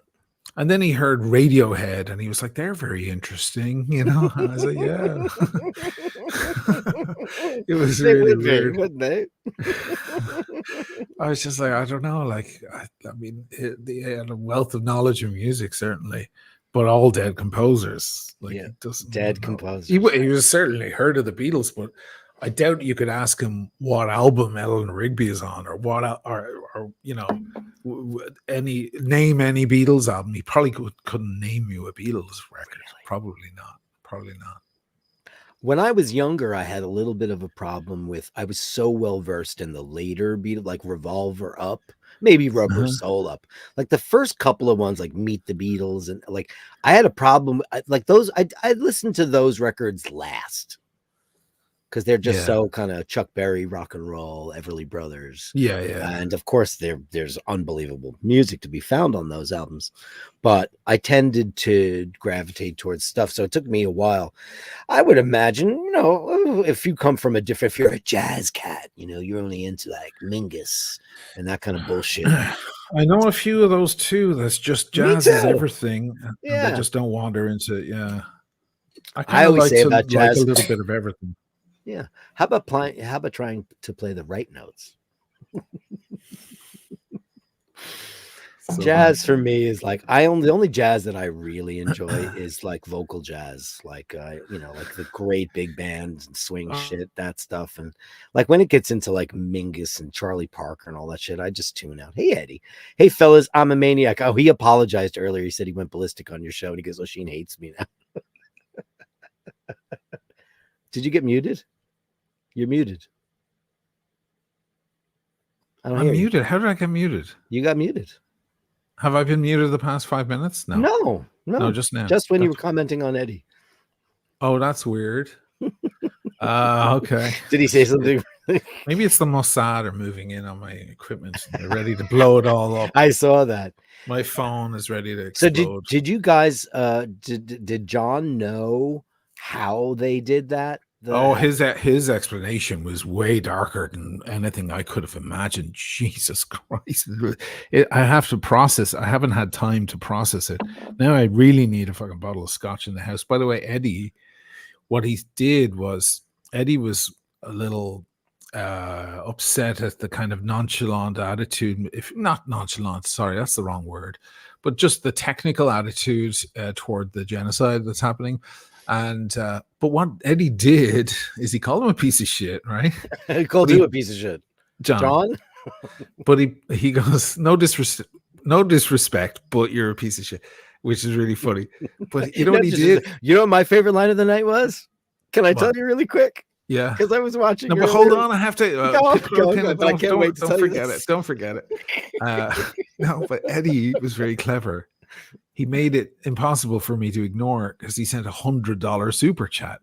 It was in $100 super chat. It was in big red. He $400 me 2 weeks ago, and I was like, "Oh God, I can't not read it because it's. I mean, if it was $5, maybe I would have given him the finger, even though that's like, wrong. Fuck you, John.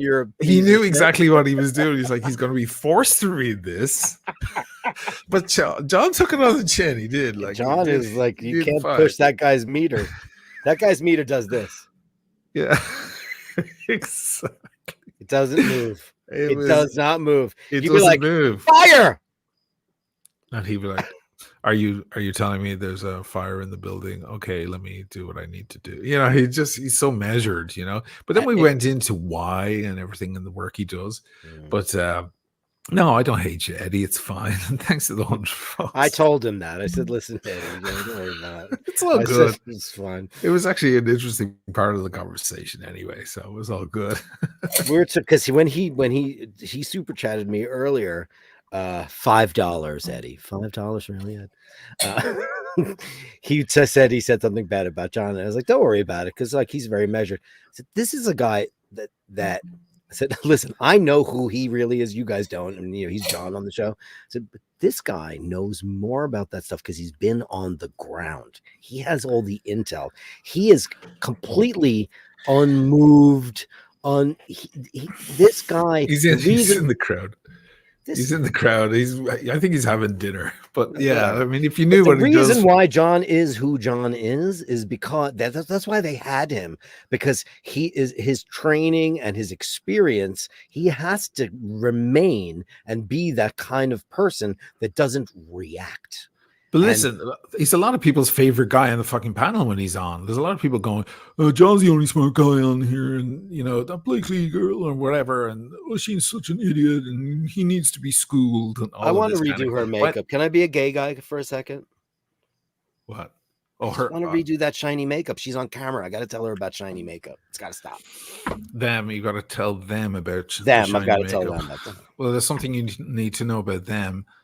They are sometimes dressed in a pretty feminine way, and then another times dressed in a more masculine, boyish way. So I just want to be a gay friend who knows about makeup and just say, if you're on camera, it's got to be more matte than that, because the light catches it, and it I think she has like moisturizer on or something. By the way, what was your favorite line of the night that you were going to say? You were like, I hear the nightlife in Tel Aviv is fantastic.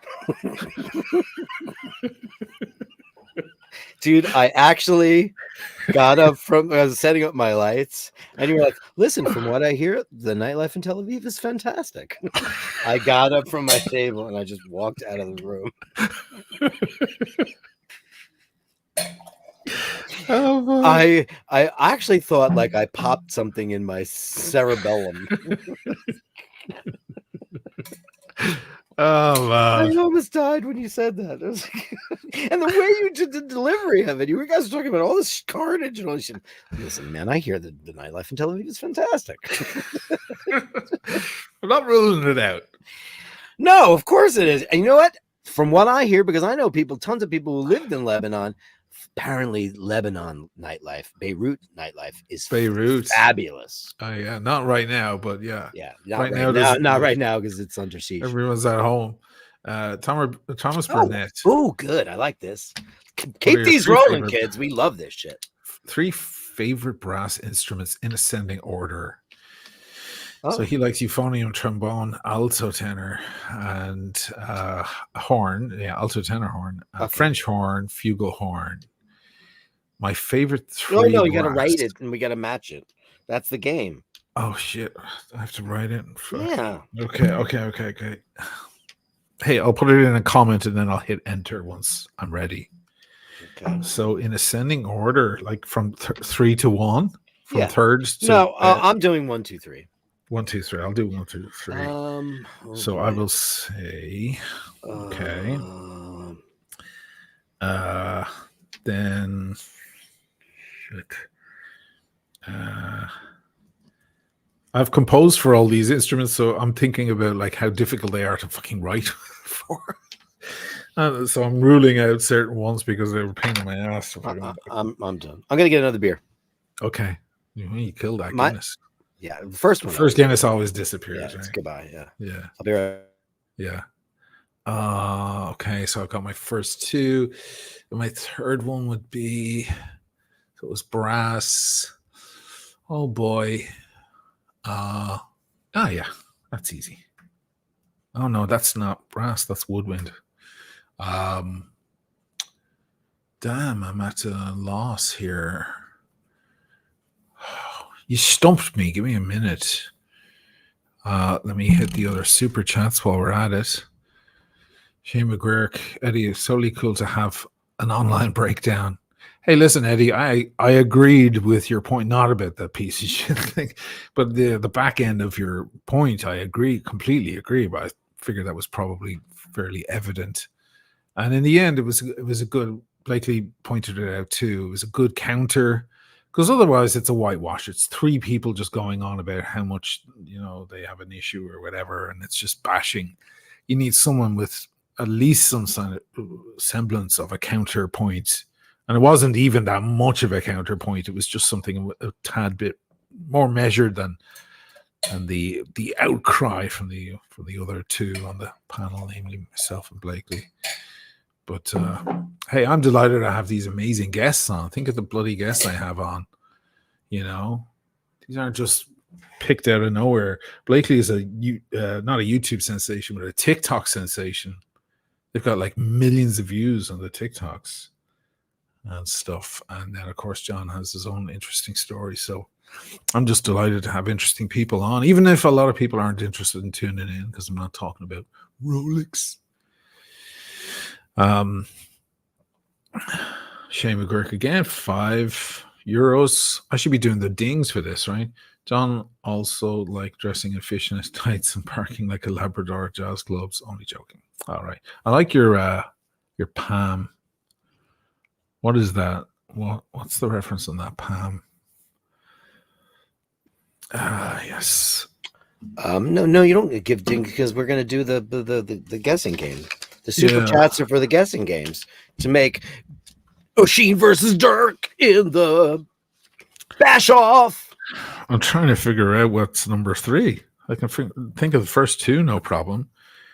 Yeah, I got the first 2 really super duper easy, and then I had to really think about, and then I was like, oh God, you do love that instrument. Oh yes, all right, I know what I like, and it's a bitch to write for. Actually, I wrote it into that anthem, to the Aruba national anthem. The thing kept breaking. The guy's mouthpiece kept breaking on it. So we were ready to go for a take, and oh wait, this instrument kept breaking. The guy had to put the mouthpiece back on. So the mouthpiece kept coming loose. I was like, oh God, why did I write this instrument in?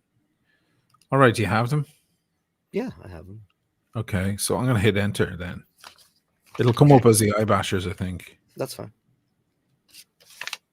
There you go. Okay. Waiting for you. Yeah, I hit it. I don't see it. It should be in the chat. Oh, it's in the chat. Yeah, it's in the chat. Why don't you put it on the screen? Oh, sure. There you go. Oh, wow. Look at that. What you do? Oh, look at that. Same ones, just French number horn, English horn, trombone. there, same exact ones. That's crazy. Because But they're the best. put English horn, you put in the middle. I I put trombone. love English horn. Oh man, it moves That's what me. kept breaking because it Yeah, has a of course long it metal did. piece. It looks like one of those old Yeah. cigarette holders that It the does, women use. like Norma Desmond would Yeah. use. Yeah. And the thing kept coming loose, and we kept having to stop. Oh, Isn't Lordy. that funny? You like Yeah. those guys? More of them to come. Bring them on. Here, I'll play you the part. I'll find you the Yeah, bit. find it. Let me see. Aruba Dushitera. I keep pulling this up whenever I have a chance because I'm so proud. I'll find. Actually, I have the orchestra version alone, so without the choir, so that might be. Oh, look at you! You're killing me, man. Can't get the I'm waiting domage. for my tea Oh, I to got a brew. little bit of domage. I got some domage. A little bit. Nice. Chrome tab. Here we are. And I'll full screen that. Got some domage. Dirk, look at that. I got perfect domage. Oh my god, it's perfect. Look at that. Show me. Oh, you got it. Oh shit. Fuck. It's so hard to get domage on with the can. Okay, so you hear the intro and then you hear the English horn. You gotta put it on the screen, buddy. Oh my god. You gotta share it. Sorry. I'm sharing shit left and right, so Oh, I thought I shared it, but you had. Yeah. I don't have any. I'm doing nothing. Now can you see it? Now we can, yeah. Okay, great. So now you should be able to hear it.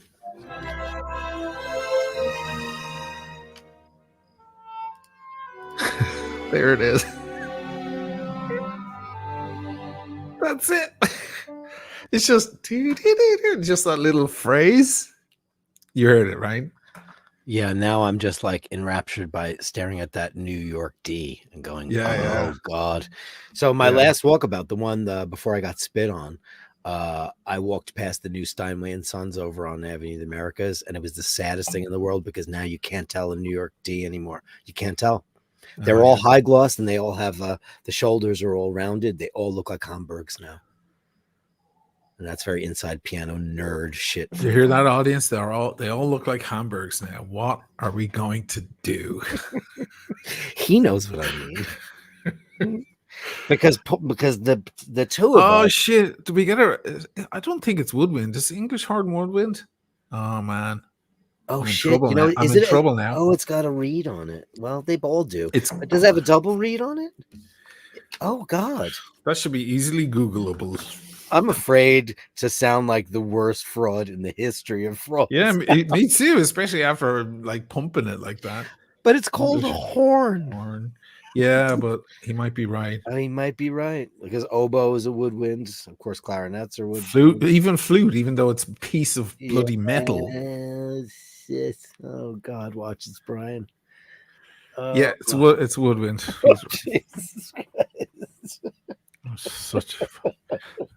Brian, fuck off. You're too smart. Get out of here. Let's make complete plonkers of ourselves. Plonkers. Oh my God. Here I am. I got super buzzed up first Guinness. I'm buzzed. Oh shit. I wish I was buzzed. Oh shit. Hell, I'll make this mistake again. What was I thinking going into like 5 hours of streaming tonight with no booze in the house? Silly boy. Did you get Shane McGee? Most obnoxious instrument of all time. Do you want to do that? It's tenor saxophone, 100%. Yeah, I was going to say, or baritone. No. I'd much rather have a baritone sax. Tenor saxophone eats at my brain to the point where I fucking hate it.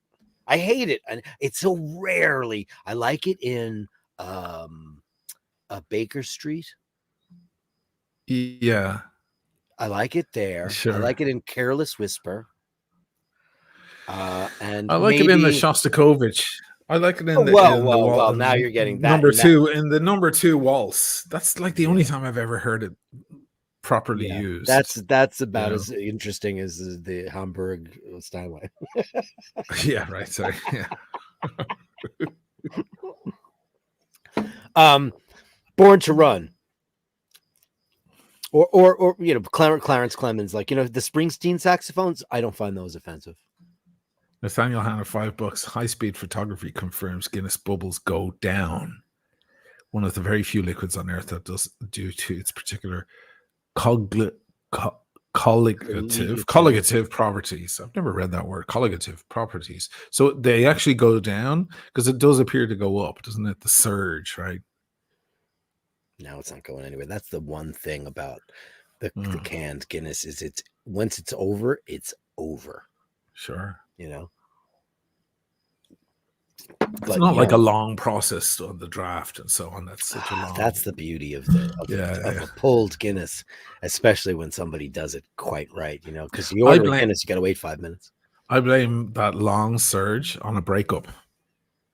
On a breakup of a relationship. Did you have a breakup over a Guinness? Oh, over the Guinness. Yeah. Right. How can I make this brief? She wanted me to stay in line for the food, but I knew, and she's not, she wasn't Irish, so she didn't know that in Ireland, ordering a Guinness and getting the Guinness is about a 10-minute affair between one or the other because it has to surge. So I quickly dashed over to order a Guinness, and then I came back, and then I had to dash over again to see if it was ready. And then she was like, "What do you? I told you." And I was like, "But I know that the Guinness is gonna take." And it turned into a whole big fucking Barney for no bloody reason. A Barney. And then we broke up. And we broke up. And a Barney. I was like, "The fucking Guinness is gonna surge faster." Had you could have saved our relationship. Maybe it was better off that it happened that way. I think so. It's like, I think the Guinness was thinking, I'm doing you a favor, just letting you know that this is the razor edge that you're balancing on with this woman. Easy says Mingus Parker, Bird Coltrane, baby. You know what? Can I just say, because you know we've met and I like you. When I hear white people talk about that, I just think you're trying to be so cool. Drew B, sorry, man. You're sorry, Drew. And I'm trying to make nice with him right now. Boy. I'll tell you why later. I mean, because like we had a couple of emails back and forth about some stuff that I was unaware of, but whatever. Just in case people think I'm drinking vodka. I'm gonna be honest, it's my least favorite instrument. I just find it just irritates me. I don't know why. But when done well, like Clarence Clemens or any of those things, so shit. Sorry, buddy. He's like, I'm never coming back now because he left the show. Well, he probably plays jazz too, and you made fun of jazz as well. Like you made fun of Charlie Parker of all people. Because there's this trope, right? And it's like whenever you see like TV. And like, listen, my friend Mary Schwartz is, you know, you've met her. She's an old lady and she used to frequent my bar and she was my friend for a long time. She owned a jazz club and I used to go all the time. Her brother was one of the most famous first chair trombonists in LA. He was first chair on every recording. Frank, Tony, everybody. And that's the jazz I love. I love the bands that play with the great singers, you know, the singer bands. You know, like Peggy fucking You don't like Bird Parker? You don't like Miles? You don't like... No, I don't. I don't want to pretend I like fucking Blue. Right. I love Miles' Blue album. Oh God, Blue. You know, it's such a like I'm trying to be cool thing. If you're a jazz musician and you know that, and you're a musician, you know the music, then I sure. But when you see somebody, oh yeah, man, Mingus, it's all. That's why Watches Brian knows that. Yeah, because his dad. I played oboe in high school. Badly. Carlin Martin. There's Carlin in the photo with her hubby. Wow, I know. Could you believe it? She's outed. She's outed herself. He's a handsome man, isn't he? Oh my God, he's a total ride. He looks like an actor or something. Yeah. No, he's a big. He's got a big ass wrist on him too. Right. He's an extra link fella. I'm off kilter seeing Dirk drinking while Ocean is sipping tea. The world doesn't seem right. I know what's wrong with me. That's not happened often. I don't know what happened during the week. I just went, and I've been enjoying the clear head in the mornings. That's nice. That's new. Thanks, Carolyn. We're going to give you for that. We're going to give you, what do we got? God, I'm going to give you Gong Woman 3 because it's really mysterious.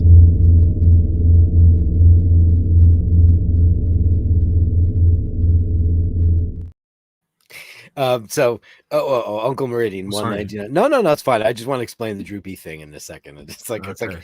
we've been having such a nice little Top online 3 favorite songs with red in the title. Okay, let's do Oh, that. that's good. That's really good. Red. We're gonna have to think about. I'm not gonna have to think about number one, and nor will he. No. But shit.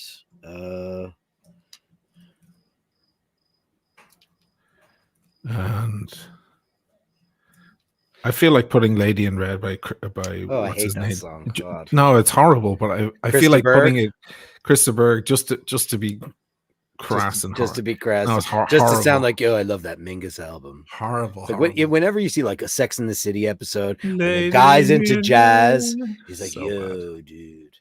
Listen, I listen to crazy amounts of vocal jazz, and I don't talk about scootly pop pop pop pop that shit. I'm not into scat, but I love like the great jazz singers of the era: Rosemary Clooney, Peggy Lee, the great jazz artists. I like that one, jazz. Joshua. Oh yeah. Joshua, Oh shit! no, Don't give it away. Is that one of your favorites? I'm sorry. Not anymore. All right. Pick another. I picked 3 very easily. You did? Oh yeah. Okay, 2.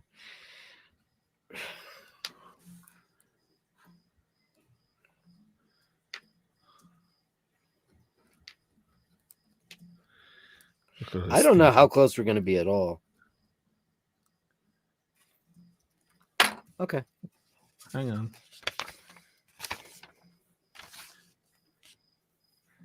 All right, you ready? Yeah, I'm ready. What do? I hit enter and then I put it on the screen, right? Yeah. Okay, hang on. A 1 and a 2 and a 3 and a go. See, oh, yeah, red barchetta. I didn't think of red barchetta. Red sector A and the red shoes. We got 1 out of 3. Got 1. I did red. songs. Red from King Crimson. Red, which isn't really a song. Red Rain. What's red? Red is King Crimson. It's from the Red album. Red Rain, of course. Isn't that Discipline, the Red album? No, that's from way later. Oh, okay. Red Rain, of course, Peter Gabriel, and Red Shoes from Kate's. We both got that. Red Barchetta. I forgot about Red Barchetta. I thought that was going to be your number 1. Yeah, it should have been. I'm not thinking. Wow. That was the first.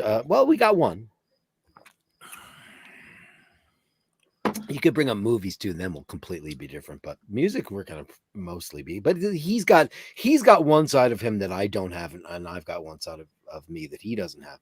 He's got like crazy early prog references that I don't have. Oh yeah. You know, like not like, and I'm not talking about like the obvious. Like, yes, I could go deep on that, but the King Crimson shit, like I actually know the later stuff mostly. With Adrian Belew. Yeah, with Adrian Belew. Like I have all those records, but I mean they're great, but it's nothing like the real no, John Wetton and Bill Bruford. Yeah. Like I think of John Wetton, what do I think? I think Asia. Emerson, Lake and Palmer. I mean, ELP, I have all those records. Mm-hmm. Red wine. That's UB40's worst. I would rather be single. shot to death. Shot to death. That was number 1 in Ireland and England for years. And here too. Oh God. So UB40, murder me, shoot me in the face. It was Rasta by white guys from the East End of London. I was like, what the fuck? Can I make a statement here? I fucking hate reggae, man. I fucking hate that sound. It's boring. It's plodding. I don't smoke weed. I just don't like any of it. You know when I like you know the joke. No. What did the Rastafarian guy say when he quit smoking weed? Oh, this music is shite. Yeah, I just don't dig it. And that's fine if you do. It's just not my thing. I just don't.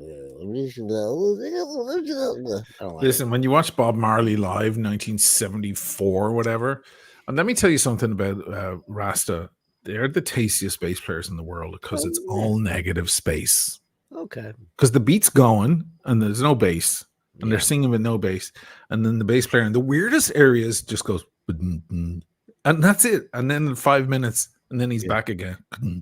It's like amazing negative space with that, which is really cool. God, I'm going to join a roster band because I'll be the best bass player in the town.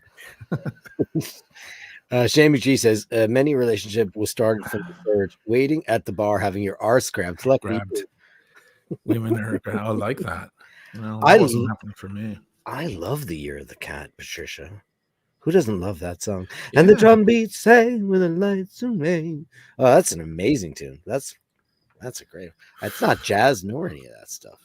Was there another question, another challenge? I love the challenges. The Lady in Red. That's what he's talking about. I hate that song. Girls like that song. Like girls go to see Peter Gabriel because they love In Your Eyes. No offense, womankind, but like I don't want to hear. They love to be complimented in a song. Your body is a wonderland. You know. He's such a pig, that guy. I'm sorry. Yeah. He just is. I can't believe how many girls I worked with. I love what Evan said about it, because I sent you guys that watch clip of him the other day, and Evan's like, he's like Alan Alda. If it bends, it's funny. If it breaks, I was in a heart attack. It was Alan so Alda. Good. It's like Alan Alda. It's perfect. Because it just reminded me of the time that Bill Hader did. I've never seen anybody do an Alan Alda impression ever, and he did it, and it was exact. Exactly, he nailed it so much. Okay, guys, music question: coolest use of disarray in a musical piece? Disarray? What do you mean disarray? You're talking about a fucking. What's he talking about? I don't know. JHB, we're waiting because that's interesting. Well, is this some reference to a? Oh, it's bizarre instrument. Oh, the Mozart Requiem. Oh, shit. Oh, he's talking about a Latin phrase. Come on, that's what he's doing. Is he's showing off right there? You show off. That's just a show off thing. It's a Latin phrase written in. It's like veni creator spiritum, or or something like that. It's. I mean, because there was a lot, especially in masses. Yeah, because like Verdi's Requiem or that shit, or Mozart's, or Mozart's, right? So you're talking about the term.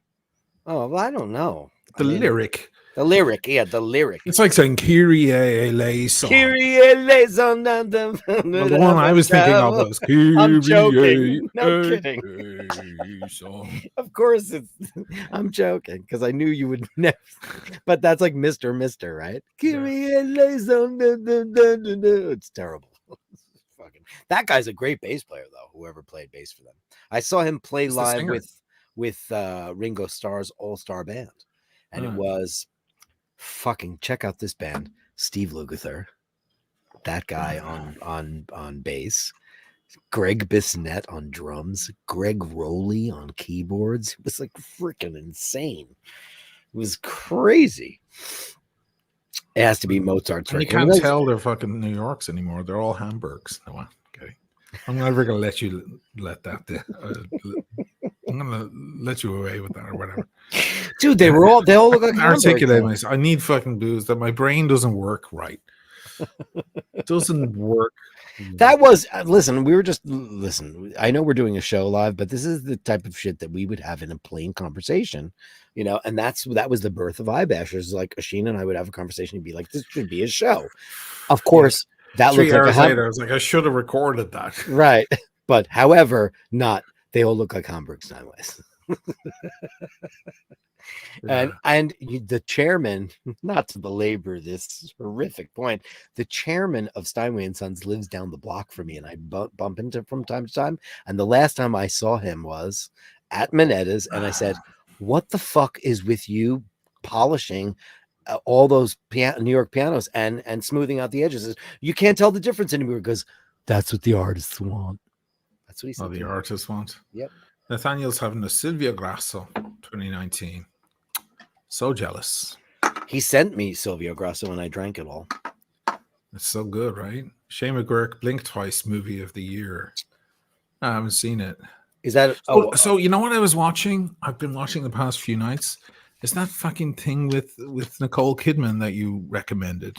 The who done it at the wedding. But I party. think I retracted that statement to you, I hope.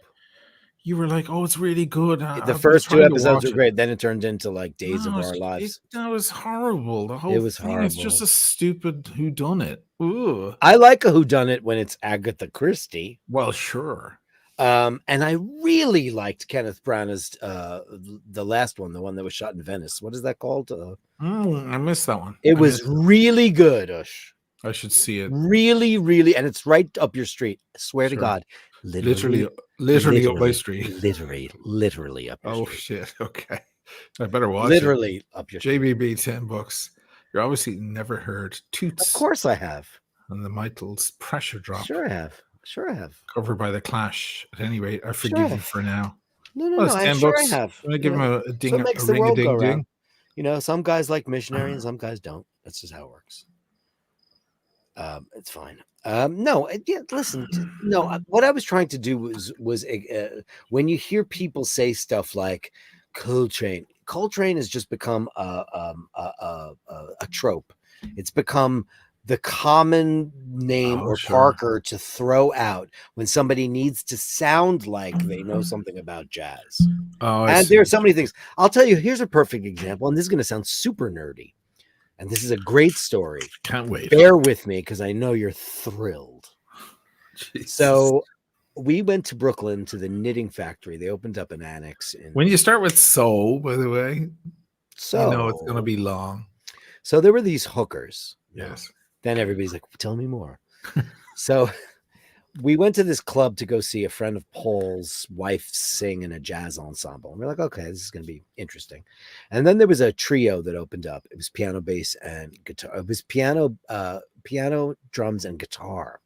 Mm-hmm. And I was like, oh, okay, really, really cool. And I was watching the guitar player, and he looked familiar to me, but I was completely brain dead. But he played like Jim Hall, who's one of my favorite. Actually, he's my favorite jazz guitar player because less is more, not more is more.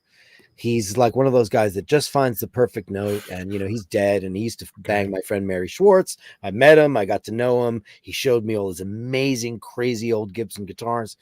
Anyway, I walked up to the guitar player after the show and I said, I just want to say that set was amazing, man. And you remind me of Jim Hall. And he hugged me. And he goes, do I know you? And I said, no, I don't think so.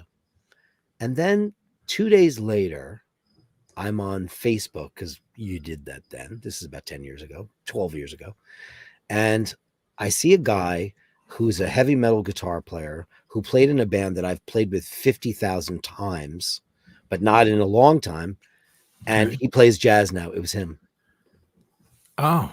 I had known that guy for 30 years off and on, but I said, holy shit, you played at the knitting factory last night. And I walked up to you and I said, you played like Jim Hall.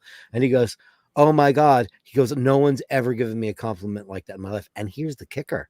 When we played in Athens a couple of years ago, who did we play with? Him. Wow. That's amazing. Small world, but I'd hate to have to paint it. Ray really does not like Sober O'Malley. I don't like Sober O'Malley either. This is horrible. But unfortunately, I need discipline. So there is nothing in the house, like nothing, not even an old bottle of crap that you just can't stomach, but you wind up drinking it because there's nothing else. I'll be happy about it in the morning, but for this evening, it's gonna seriously. I'm wolfing this tea here like it's something, but it isn't anything. Travis Watts, $10. Went to Nashville for the first time recently. Wow, big music town. History of American music is amazing. Made me appreciate bluegrass for the first time. Wow, I should try it because I don't really like bluegrass. Okay, I do like your Speedy though. Yes, I love a Speedy. So Oisin, you know what my favorite album of the last 20 years is, right? It's probably I've said it to you 1,000 times. It's probably what's her name? That lesbian singer that you love. It is not. No. The best album, actually, it's probably over 20 years now. I think it came out in 2000, but it's a bluegrass record. Okay. And it's my favorite album of the last. It's actually my favorite album in the okay, just tell us then. Dolly Parton, Little Sparrow. Ah, Little Sparrow. That's right. You've mentioned. She went to Nashville. She went back to her roots. She did a bluegrass album. She did a series of straight up bluegrass albums. And this one's called Little Sparrow.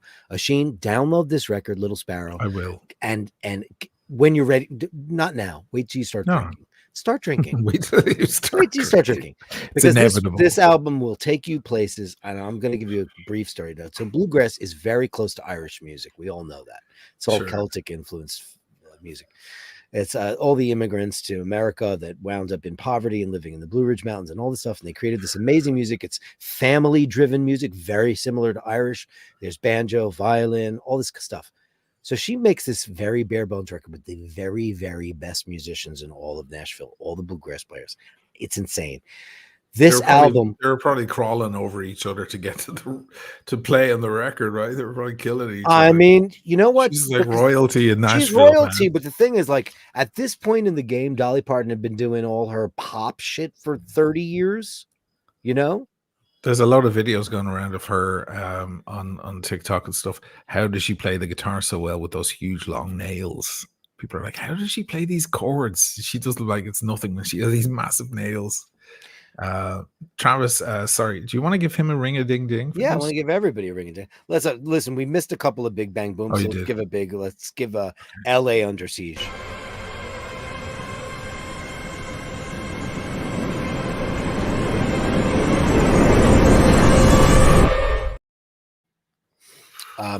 She like I went to see her at in Forest Hills a couple of years ago, and I was very scared because I watched the show and it was so flawless. I was like, oh shit, I think some of this show's on tape, because I've never heard anybody sing that good live. It just seemed too perfect. Yeah. And we were seated during intermission very near the soundboard, and I went up to the sound engineer and said, hey man, how are you? I'm a musician and engineer. I said, what are you guys using on her? Blah, blah, blah. And he's like, oh, this. He goes, very small rig. I said, but what's she using for tracking? He looks at me, he goes, what do you mean? And I said, you know, like, what's in the toaster? He goes, oh, there's no toaster on Dolly Parton. He goes, that bitch could sing her fucking way into next millennia. There was nothing. He showed me everything that was there. There's nothing, no computers, no nothing. She's so unbelievable live. It's frightening. She's the real deal.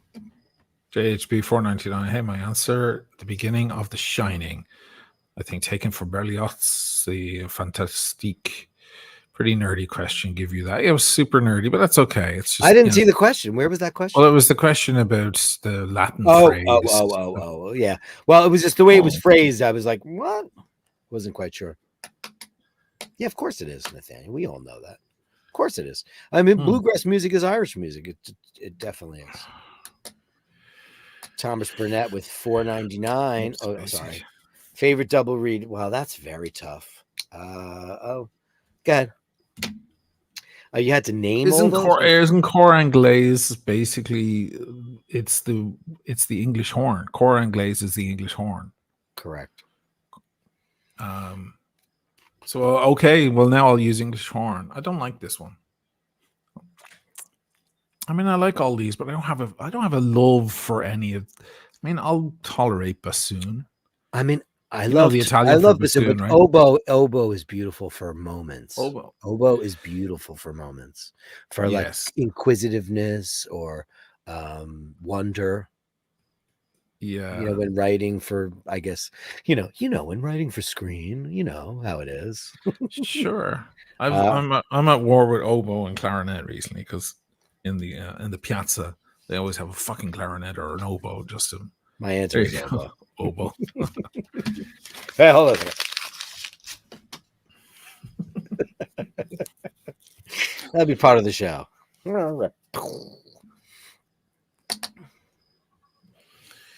Yes. Boy, that's it? That's it on the quizzes, guys? I don't know. There's more coming, I'm sure. There's still 100 in the room. They have to do something while they're drinking. Well, we've gotten better. When you came in, I had like 100 in the room. Then we went down to like 70. I was like, oh my God, Shane, you need to take your clothes off.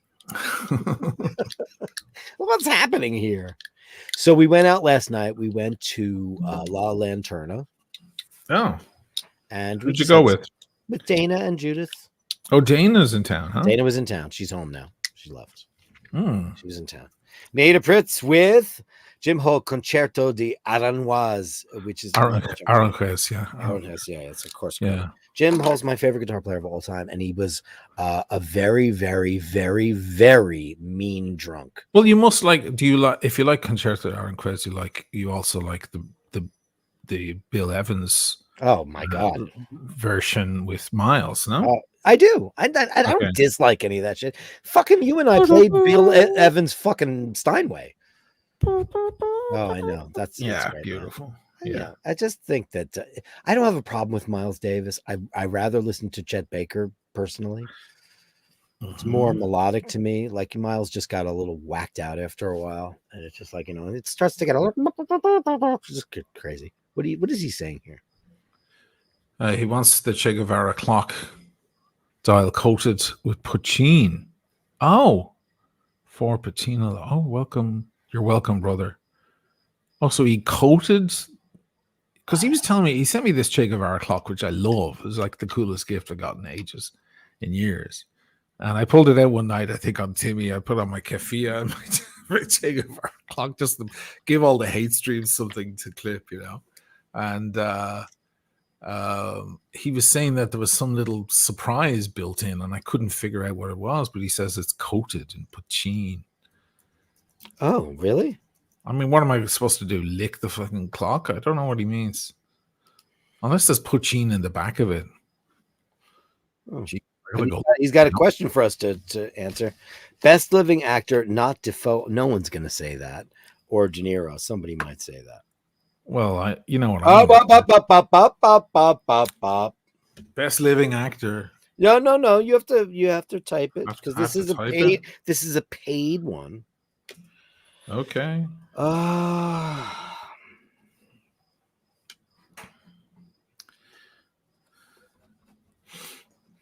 man. I know who yours is going to be, and you're wrong because he's not better than this guy. He's not. Does it include female actor? Of course, actor of any kind. Oh, well then, different. Oh, okay. No, because to me, the best living actors. Oh, but don't say it. Yeah, I know. They're women. The best living actors for me are women. The top 4 are women for me. You know who my top guy is, but I know who your top guy is. So say you top guy and top. Okay, top guy, top girl. I love it.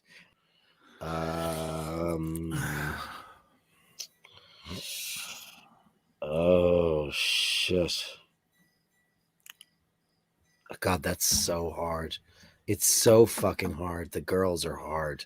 The girls are hard because there's so many brilliant women. Oh my God, there's so many.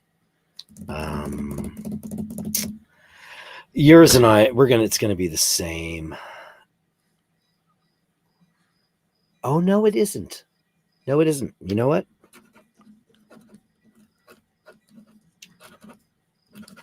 It isn't, because the absolute greatest, and I've told you this, the greatest acting performance I've ever seen by any actor in the world is this woman. I'm done. Right. You ready? Okay. Your guy. No, Andrew, he's leaving out her. Okay, you ready? She's like, she wants to, yeah, I'm ready. Guy or girl? What are you doing first? Well, I'm doing them both in the same answer. Okay. There you go. Boom. And now I highlight it. I know who your guy is, but. Oh, that's beautiful. Oh, can I say that? Oh my God. That's so lovely that you chose her. Oh, you see her in Requiem for a Dream? It's like my God, it's one of the greatest things I've ever seen in my life, ever. It's insane. So my guy is Anthony Hopkins. Oh, wow. The Father is maybe one of the greatest pieces of acting I've ever seen in the history of the world. Okay. First of all, if you've never seen The Father, you saw that, right? Yeah. I mean, it takes you like an hour to figure out, oh shit, we're seeing it from a person who has dementia. Holy fuck. Sure. And my woman is Michelle Williams. Oh, Michelle Williams. Wow. This woman I don't understand why she didn't win an Academy Award, but she was in a movie called Fosse Verdon, and it's about Gwen Verdon and Bob Fosse. I've never seen better acting by an actor in my male or female in my life. Michelle Williams. Wow. That's my pick, but I love that you picked Ellen Burstyn because I love her. Yeah, of course. There's lots of great actors. Meryl Streep is up there. Sure, of course she is. She's amazing. Oh, sure, yeah. Anthony Hopkins in The Father, I thought, oh shit, he's done, right? And then he won the Oscar for it because he deserved it, because that guy had to act in so many different, like, kind of alternative universes. It was incredible how he did that. And I remember going, the first thing I said was, is the wallpaper different? What? That apartment looks different. It was all from his perspective of a person with dementia. You don't need me to outline this, but the things that the accolades that you're giving it so far have been the directing and the writing, and how the movie is made. No. But the way the story, like, I'm just telling you the dumb clues I got. Okay. And then I realized the way he recognized his daughter, and then he didn't recognize his daughter. Oh, sure. How he thought she was two different. Hey, he's amazing. I mean, and he out acted Day-Lewis back in the early days in The Bounty. The scene in The Bounty where he relieves Day-Lewis's character of his position and gives Fletcher the position, and then they have a little squabble, and there's like a screaming match between the two, and he outacts him. But that was before Day-Lewis was like the big thing that he was looking to find his feet, and he was working with Anthony Hopkins. Yeah, and that must have been daunting. Also, he outdid Charles Lawton, the original Captain Bligh. It was way better interpretation, and Charles Lawton was a notorious sex fiend, and he was a big fat ugly guy, and I read this whole book about him. He was a miserable person, like in real Hopkins life. No, Charles Lawton, the original first mutiny on the one with Brando. You know, I mean, sure. I mean, would you have said, if Brando was still alive, would you have said Brando? I don't think so. I mean, I loved Brando, but I don't know about that. It's hard. I used to not like Brando when I was younger. I used to not understand. I feel like Brando had a natural swagger to him that people picked up. It just translated very well to the silver screen. So the guy could literally just read the alphabet or the phone book, and it would sound poetic or somehow classic. Some actors just have that about their voice or their presence. No, they do. Yeah. Some people have the world's worst voices, and that's probably why we're turned off to them as actors, I would imagine. You know, because when you sound like Anthony Hopkins or Daniel Day-Lewis is able to change his voice very specifically. Oh yeah. You know, that's one of his amazing things. Recently discovered Day-Lewis and Winona Ryder in The Crucible. It's Crucible. She's a terrific actor. It's a shame that she's... Give me my name. That's the famous line. Let me keep my name at the end, because they want to strip him of his name. Yeah, it's a powerful performance. A lot of powerful performances from that guy. Oh, sure. Don't get me started. Gone Woman 1.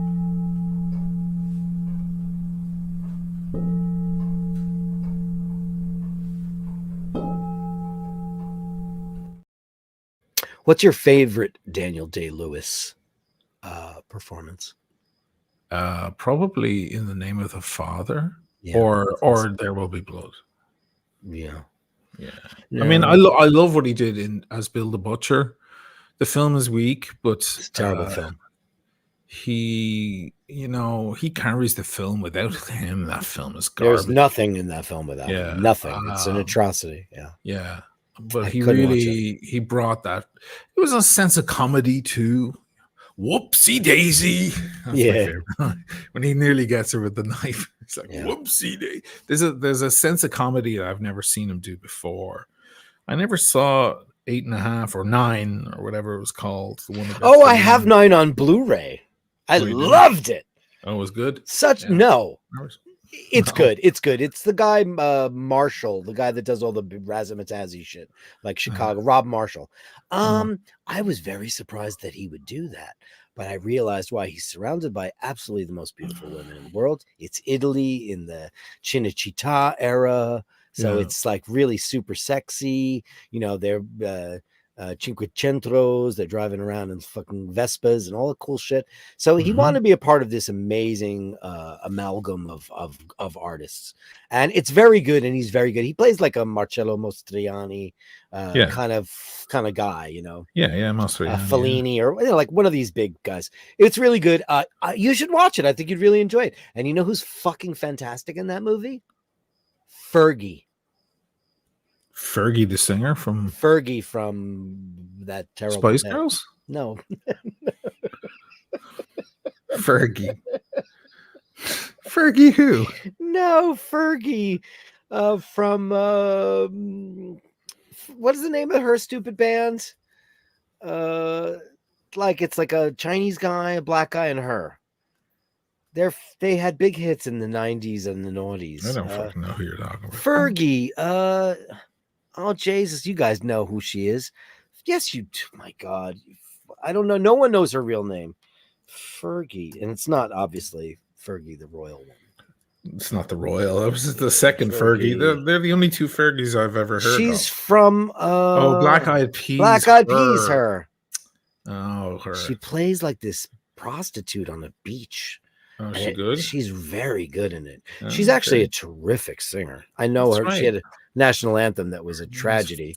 Yeah, that was Except off. it was really. I don't know what she was trying to. She was trying to be jazzy. When people try to be jazzy that aren't jazzy, it's usually a big tragic thing. Yeah, she was terrific in that. I would watch that if I were you. I've seen it a couple of times, and he's terrific in it. He plays that well because he's terrific. He figures out how to do that.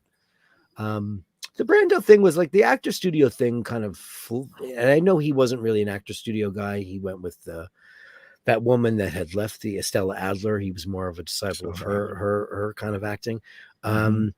Man, it took me so long to come around to him, other than The Godfather, et cetera, et cetera. But like I remember watching On the Waterfront one night and just thinking, oh my God, I'm just devastated by this guy's performance in that movie. It was incredible.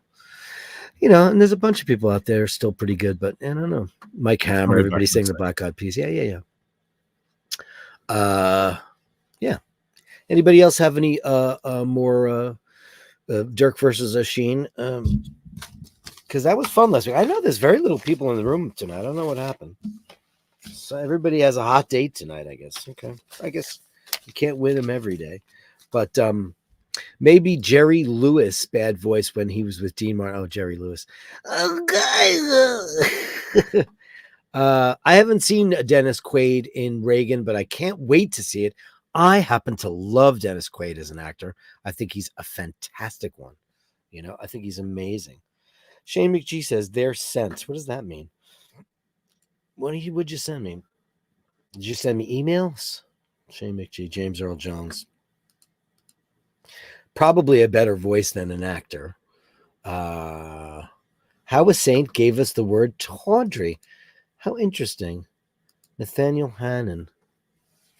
Because I use the word tawdry all the time, don't I? It's kind of one of my favorites. What's the first thing that comes to mind when you hear the word tawdry? For some of us who may be unfamiliar with this word, it's a variant of where's my dictionary? Oh, boy.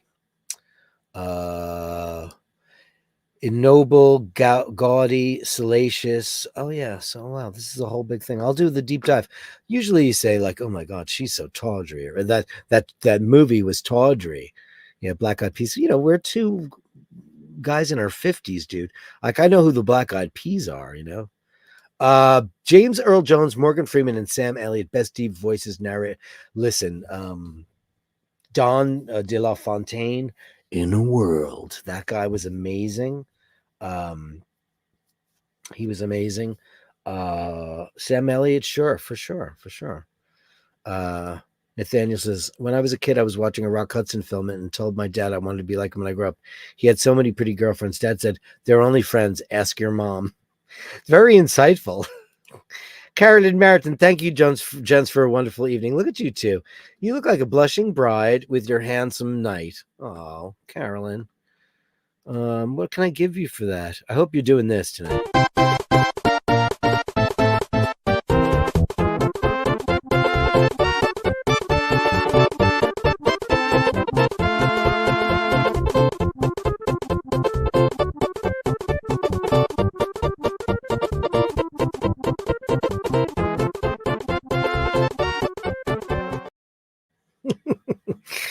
You deserve it. Thanks, Carolyn Martin, so much.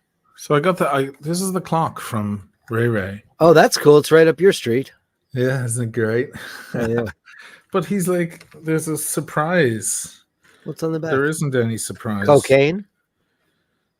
No. Is there poutine inside there? That's the works of the thing. I don't want to break it open. I think he says it's coated with something. No, it's not. I don't know what he's on about. He's very cryptic, or Ray Ray, you know how it is. Emmett.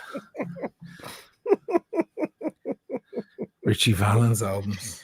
Well, I would say Richie Valens in concert, right? I don't have a favorite. Nathaniel Hannon says, earlier described my comment as tawdry. He should have described me as ribald. Okay, well, because tawdry's always in my... No, it was a little bit tawdry because it was a little, different for you. My nickname was Dirktionary in high school, so don't even get me started, Nathaniel. Don't even get me started. I love that, though. He just sent me of how a saint gave us... Ray Ray is saying the dial is coated. I'm not going to lick the... I'm not that desperate, man. Easy. You need to lick the dial, baby. I'm not licking the dial. It's full of bloody... It was in my bedroom and it's got dust on it. Go ahead. We got one. What you got? It's on the screen. Black and white movies of old. Favorite black and white movies of old. I didn't have to think because it's my favorite movie of all time.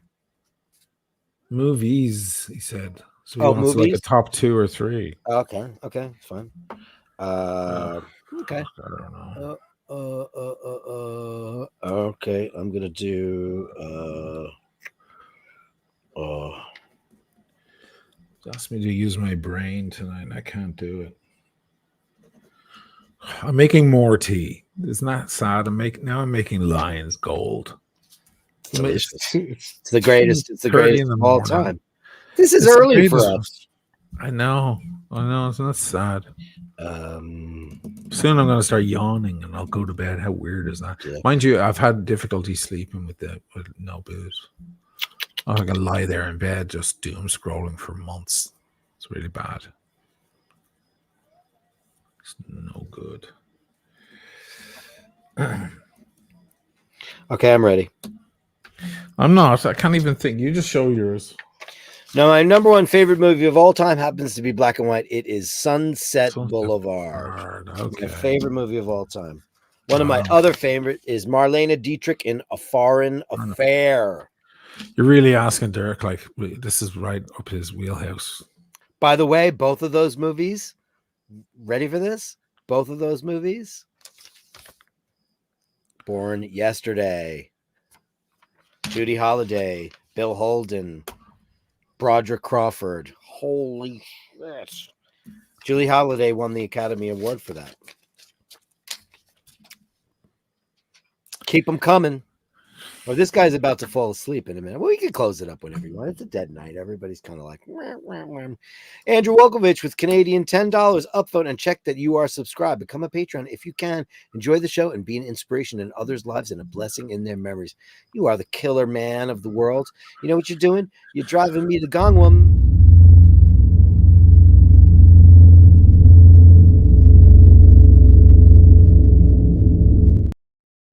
Thank you, Andrew.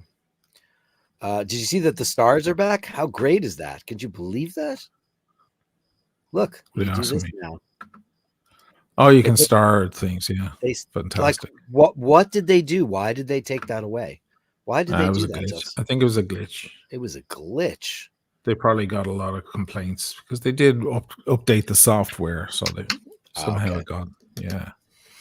Mike B says Tom Hardy is one of the best. I like Tom Hardy, but one, he's no James Bond because he's more like a pugilist. Tom Hardy, one of the best actors? Yeah, he's all right. I think his best performance was Tom Mary Shelley novel. Sam, it's fucking with us now. Frankenstein.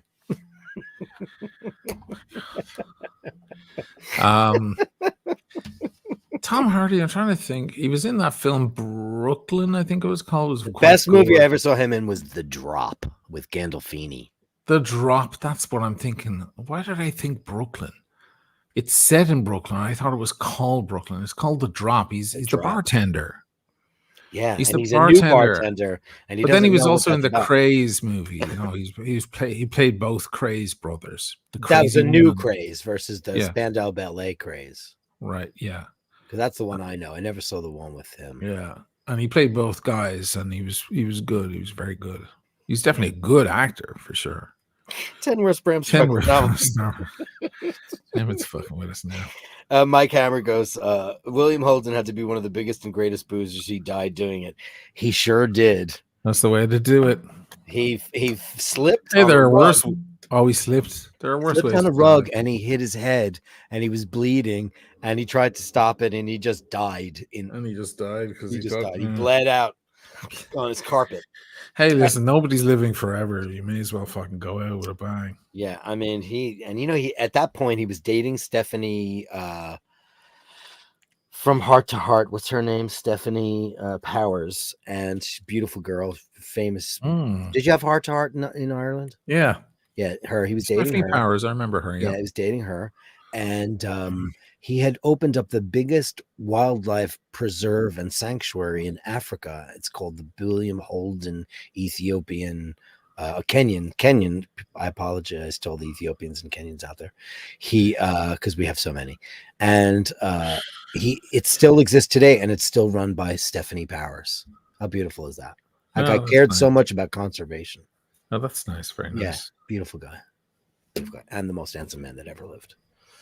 Sorry, you guys. I have you in the background while I tune vocals. He's just fucking with us, man. What are you tuning?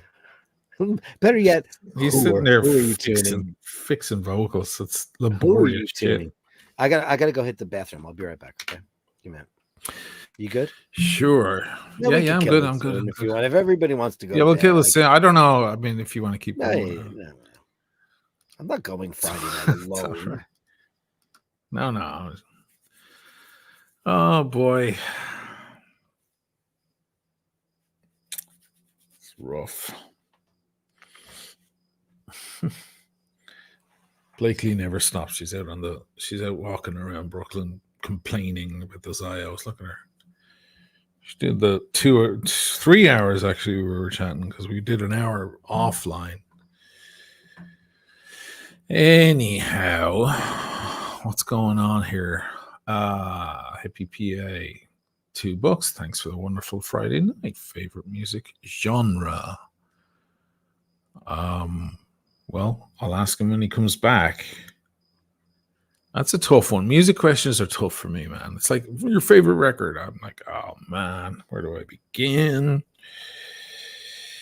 You know how it is. But thank you for that. Let me give you a little, where's all the little dingy-ringies? I don't even do this stuff.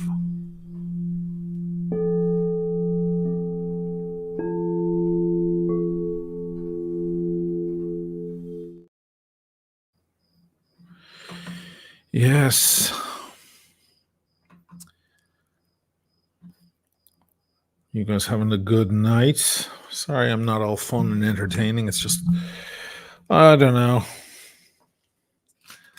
The mornings are good. And you're off the booze, the mornings are good. They're bright. You're up. You're mobile. You're getting shit done. You're like, wow, the first half of the day is not a fog. You just begin to assume everybody has a foggy first half of their day. No, it's you, Ush. But, then you get to certain parts of the evening. Certainly something like this. It'd be great to be sipping away on a nice scotch and lighting up another cigar and giggling away to this fella as he gets buzzed on his Guinness. I had a pint of Guinness last week here. I'm not even slightly buzzed. I wish I was, but I'm not. You said you were buzzed. I was off the first one, and then it just off the first one. Yeah, it's gone. It's gone. It's long gone. All right. Yeah. What are you gonna do? It's like, you know what is the problem with beer is, like, to get a buzz though, it takes a while. Like, you get the buzz right away, and then it kind of dissipates. And then to keep a buzz on beer is just pound them. It's nonstop. Normally when I drink Guinness, I have a little whiskey chaser. I'll see. You know, I wish I could do that that. takes care of it. I had Blackbush like last week. I was at the Irish pub and I was fancying a pint of Guinness and I sat down outside and it was nice. Just one. It's not Irish level, but they do their best. It's not bad.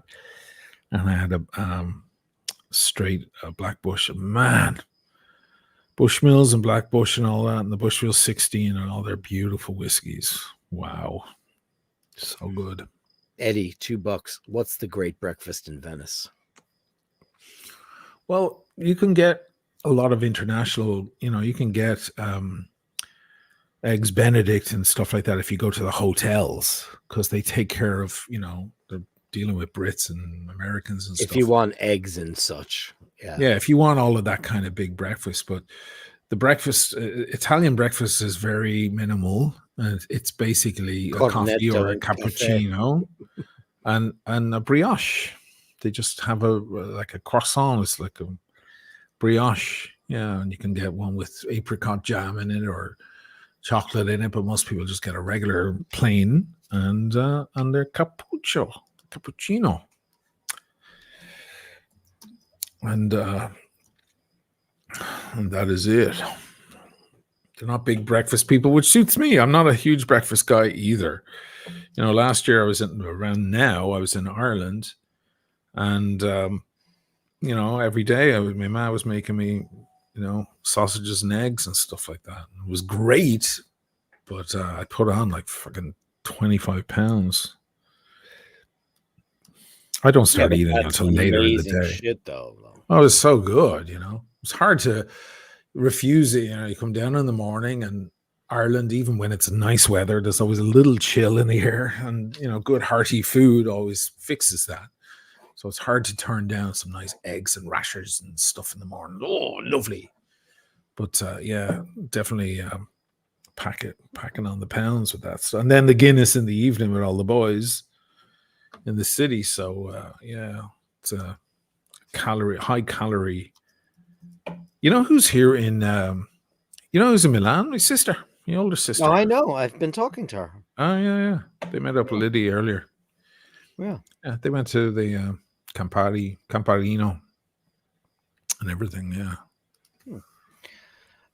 Thanks, buddy. Let's give you a little bing. Let's give you for that $2. Well, let's give you this.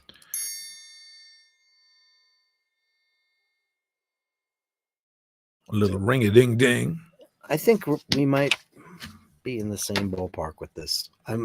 I just know what's fun to sing in. Favorite musical key to play in and compose in? Well, it depends on what I'm composing on. If it's on piano, it's one. If it's on guitar, it's another. Favorite musical key? I don't have one. Sorry. Really? I don't have a favorite key. I mean, if you're playing guitar, there's an obvious key that's just fucking sitting there waiting. But yeah, I don't know. What was your favorite? Just tell me. I don't know. E minor. Well, you're a guitar guy. No, I'm not. I'm a piano guy first, then I'm guitar. Please. So you like E minor on the piano? I do. Hmm.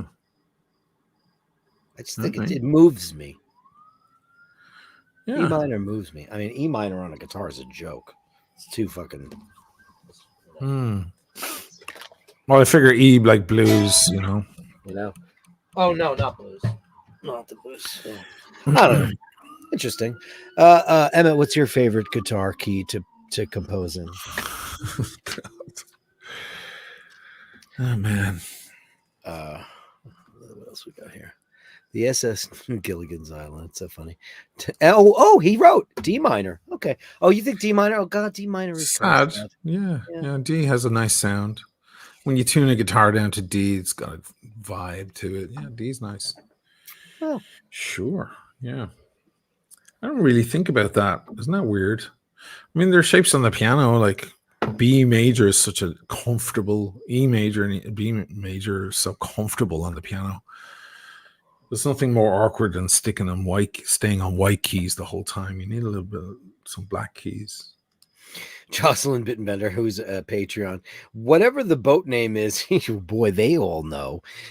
We know you're going to need a bigger one. The orca. Ray $2 says, Oisin, check phone for answers to Che clock. Who cares? Okay, he's going to tell you right now. By the way, and forgive me for forgetting their names, but your brother Emmett and your sister-in-law Adana are gems. They sure are. Daisies, and the two of them, for sure. Absolutely. They don't get it. It's from, okay, there you go. It's from Spinal Tap. Is that what they said in Spinal Tap? OD is the saddest. Okay, yeah, I remember that. It's the saddest key. Yeah. Forgot about that. Eddie says, yeah, I'm way off the Quintet game. in C major. That's certainly not the saddest key. It's the opposite of the C major is key. ugly on the piano. It's just, it's just the most rudimentary thing that anybody's ever been. Flat pancake. Yeah, it's horrible to. But it's happy. It's bright. It's bright and happy. Forget your troubles. Come on, get happy. Wipe all your tears away. Shout hallelujah. Come on, get happy. We're waiting for the judgment day. Jesus, you're Lord. I've got flies dying around me. There's definitely the things I plug into the wall are definitely working. Wow. Because I've got these little, they're not even mosquitoes. They look like mosquitoes, but they don't have the high back. They don't, mosquitoes, their back kind of sticks up in the air. They're just dropping. They're just dropping on me. Is it fly season in Venice right now? Because I have an inordinate amount of flies in my home at the current moment. They're just weird little guys, and they're suffering. I can tell they're suffering from that stuff that I don't smell this stuff. I must be inhaling it constantly. I smelled it the second I walked into your gaff, though. Oh yeah, yeah, because it smells like it smells a little bit floral, but it also has a kind of a almost like a poisony vibe to it. You can smell oh, that's like a air freshener. It's the stuff you spray in your skin when you're going out into the garden to do barbecue and you want to keep the mosquitoes off you, but you're not putting it on your skin. You're just kind of putting it through the air. And man, they can't. They come in, they fly around a little bit, and then they get uncomfortable, and then they just fall. They just drop.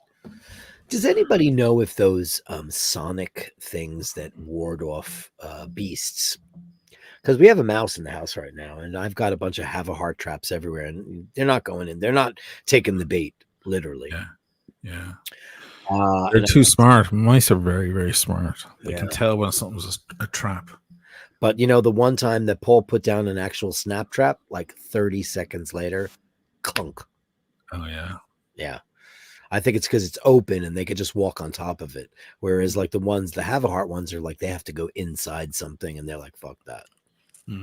So maybe you're right about that. She says they work. We use it in the barn. Carolyn. Okay. Carolyn says that. All right.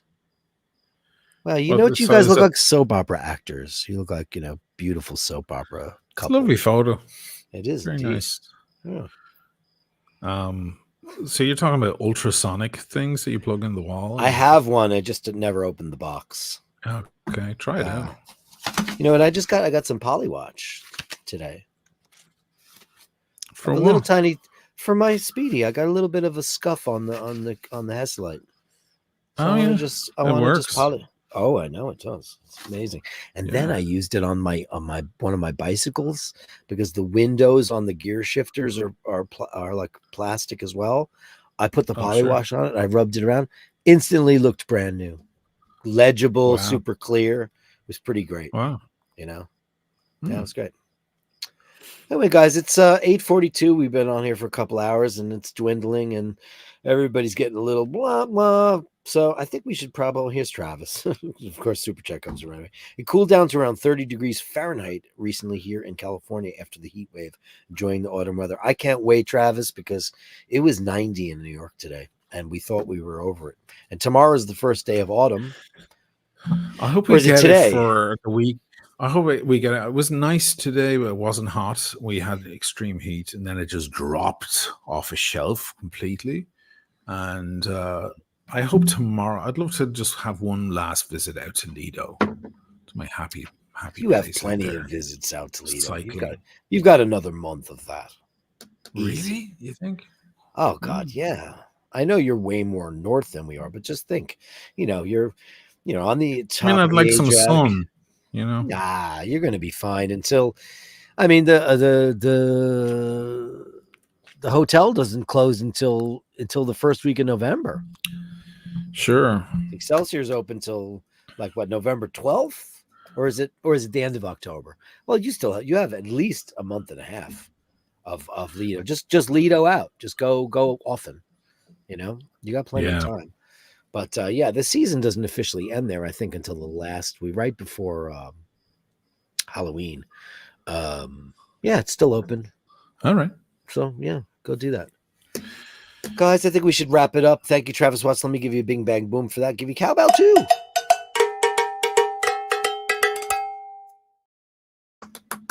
Thanks, guys. Look at this. I can do it tonight because you all deserve it. Thank you so much to everybody who super chatted on the show. It became we didn't talk at all about did you not see my thumbnail for tonight? It was cute. It was all the cats watching a movie, and one of them had popcorn, and the other one had baby oil. Oh, because all the baby oil and P. They Diddy's were in house. a movie theater staring at a thing because they were staring at us talking about stuff. Yeah, because he had 1,000 bottles of baby oil in his house. That's just beyond kinky weirdness. That's weird, yeah. Andrew Welkowicz with Canadian $10. Nathaniel Hannon with $10. Nathaniel Hannon with $5. Eddie with $5. Nathaniel Hannon $5. Ray $5. Nathaniel Hannon 20. Andrew 10. Shane McGee 5. JHB 10. Ray with 2. Eddie with 5. Thomas Burnett 5. Shane McGee €5. Shane McGee €5 again. Nathaniel Hannon $5. Carolyn Martin with $10. Uncle Marie and hey $2. JHB with $4.99 in US currency. Nathaniel Hannon $2. Shane McGee with €2. JHB, we had no pounds tonight. We had no pounders tonight. Nobody was pounding us tonight. That's the best currency right now. JBB with 10 US greenbacks. Nathaniel Hannon with $5. Ray with €2. Travis Watts with $10. JHB with $4.99. That's $5. Nathaniel Hannon $1.99. Thomas Burnett. Oh, we do. Thank you, Thomas Burnett. Look at that. £5. That's like $9. Thank you so much, Ray with the $5. Thomas Burnett with another €2. That's like $4.50. Favorite Quincy Jones collaborations. Shit, sorry, we didn't do that. That's not fair. He gave us an actual thing. Oh shit. 100%. I got it. Go do you got one? No, I don't have one. Sinatra. Oh, Sinatra, sure. Fuck the Michael Jackson shit. Michael Jackson's the most overrated person. He was surrounded by genius. Yes, he was great and all that stuff, but he ain't fucking Prince. Sorry. Nathaniel Hannon. True. Yeah. He had Quincy Jones. He had Quincy fucking Jones. Quincy Jones is a master musician, a master arranger, a master producer. That guy, so much of his genius is Quincy Jones. Because his records after Quincy, they weren't very good. When he had the guy, what was that shit called New Jack Swing? Do you remember the time? That wasn't good. Shane McGee, €2. Nathaniel Hannon, $5. Shane McGee, €2. Carolyn Martin with $20 US. Mike Hammer with $5. Andrew with 10 Canadian dollars. Hippie PA, thanks for a wonderful Friday. Thank you, Hippie PA. Eddie with $2. What's a great breakfast? Yeah, and don't ever worry about shit. As long as you're not mean to people, it's all good. It's fine. It's fine. Don't worry about that shit. He was like, "I'm so sorry about last week." I'm like, "You've super chatted me $400. What are you sorry about?" Ray with €2. Eddie $5. Eddie $2. Travis Watts $5. Andrew Welkowicz. Would somebody please pound Dirk to make him smile? Also up. I like it. I'm smiling. I'm a smiley guy. I'm not, I'm generally never miserable. Generally not. Only when I have to deal with the dragon lady. She makes me miserable. But that's it. Other than that, I'm a pretty upbeat dude. Guys, thank you so much for all of that. Shane, thanks so much. I'm glad you had a great show. Do you have a great show? It was a great show. You happy about it? Everything was good? Yeah, it was fine. I mean, it was a heavier show, but it was a good conversation. Yeah. Great guess. I thought for sure you were going to bring John along, but you didn't. Well, John had to go to dinner. He said he might, hop on if we went mad late, but we're not going mad late. So. No, we're not going mad late. Not going mad late. Guys, thank you all so much for joining us on Friday Freak Off. It wasn't so freaky, but whatever. Remember to hold the door open. Remember to say please and thank you. And always remember, if you encounter somebody who's not very nice, you can't always know what they're going through. Maybe they're a nice person having a bad day. Either that or they're a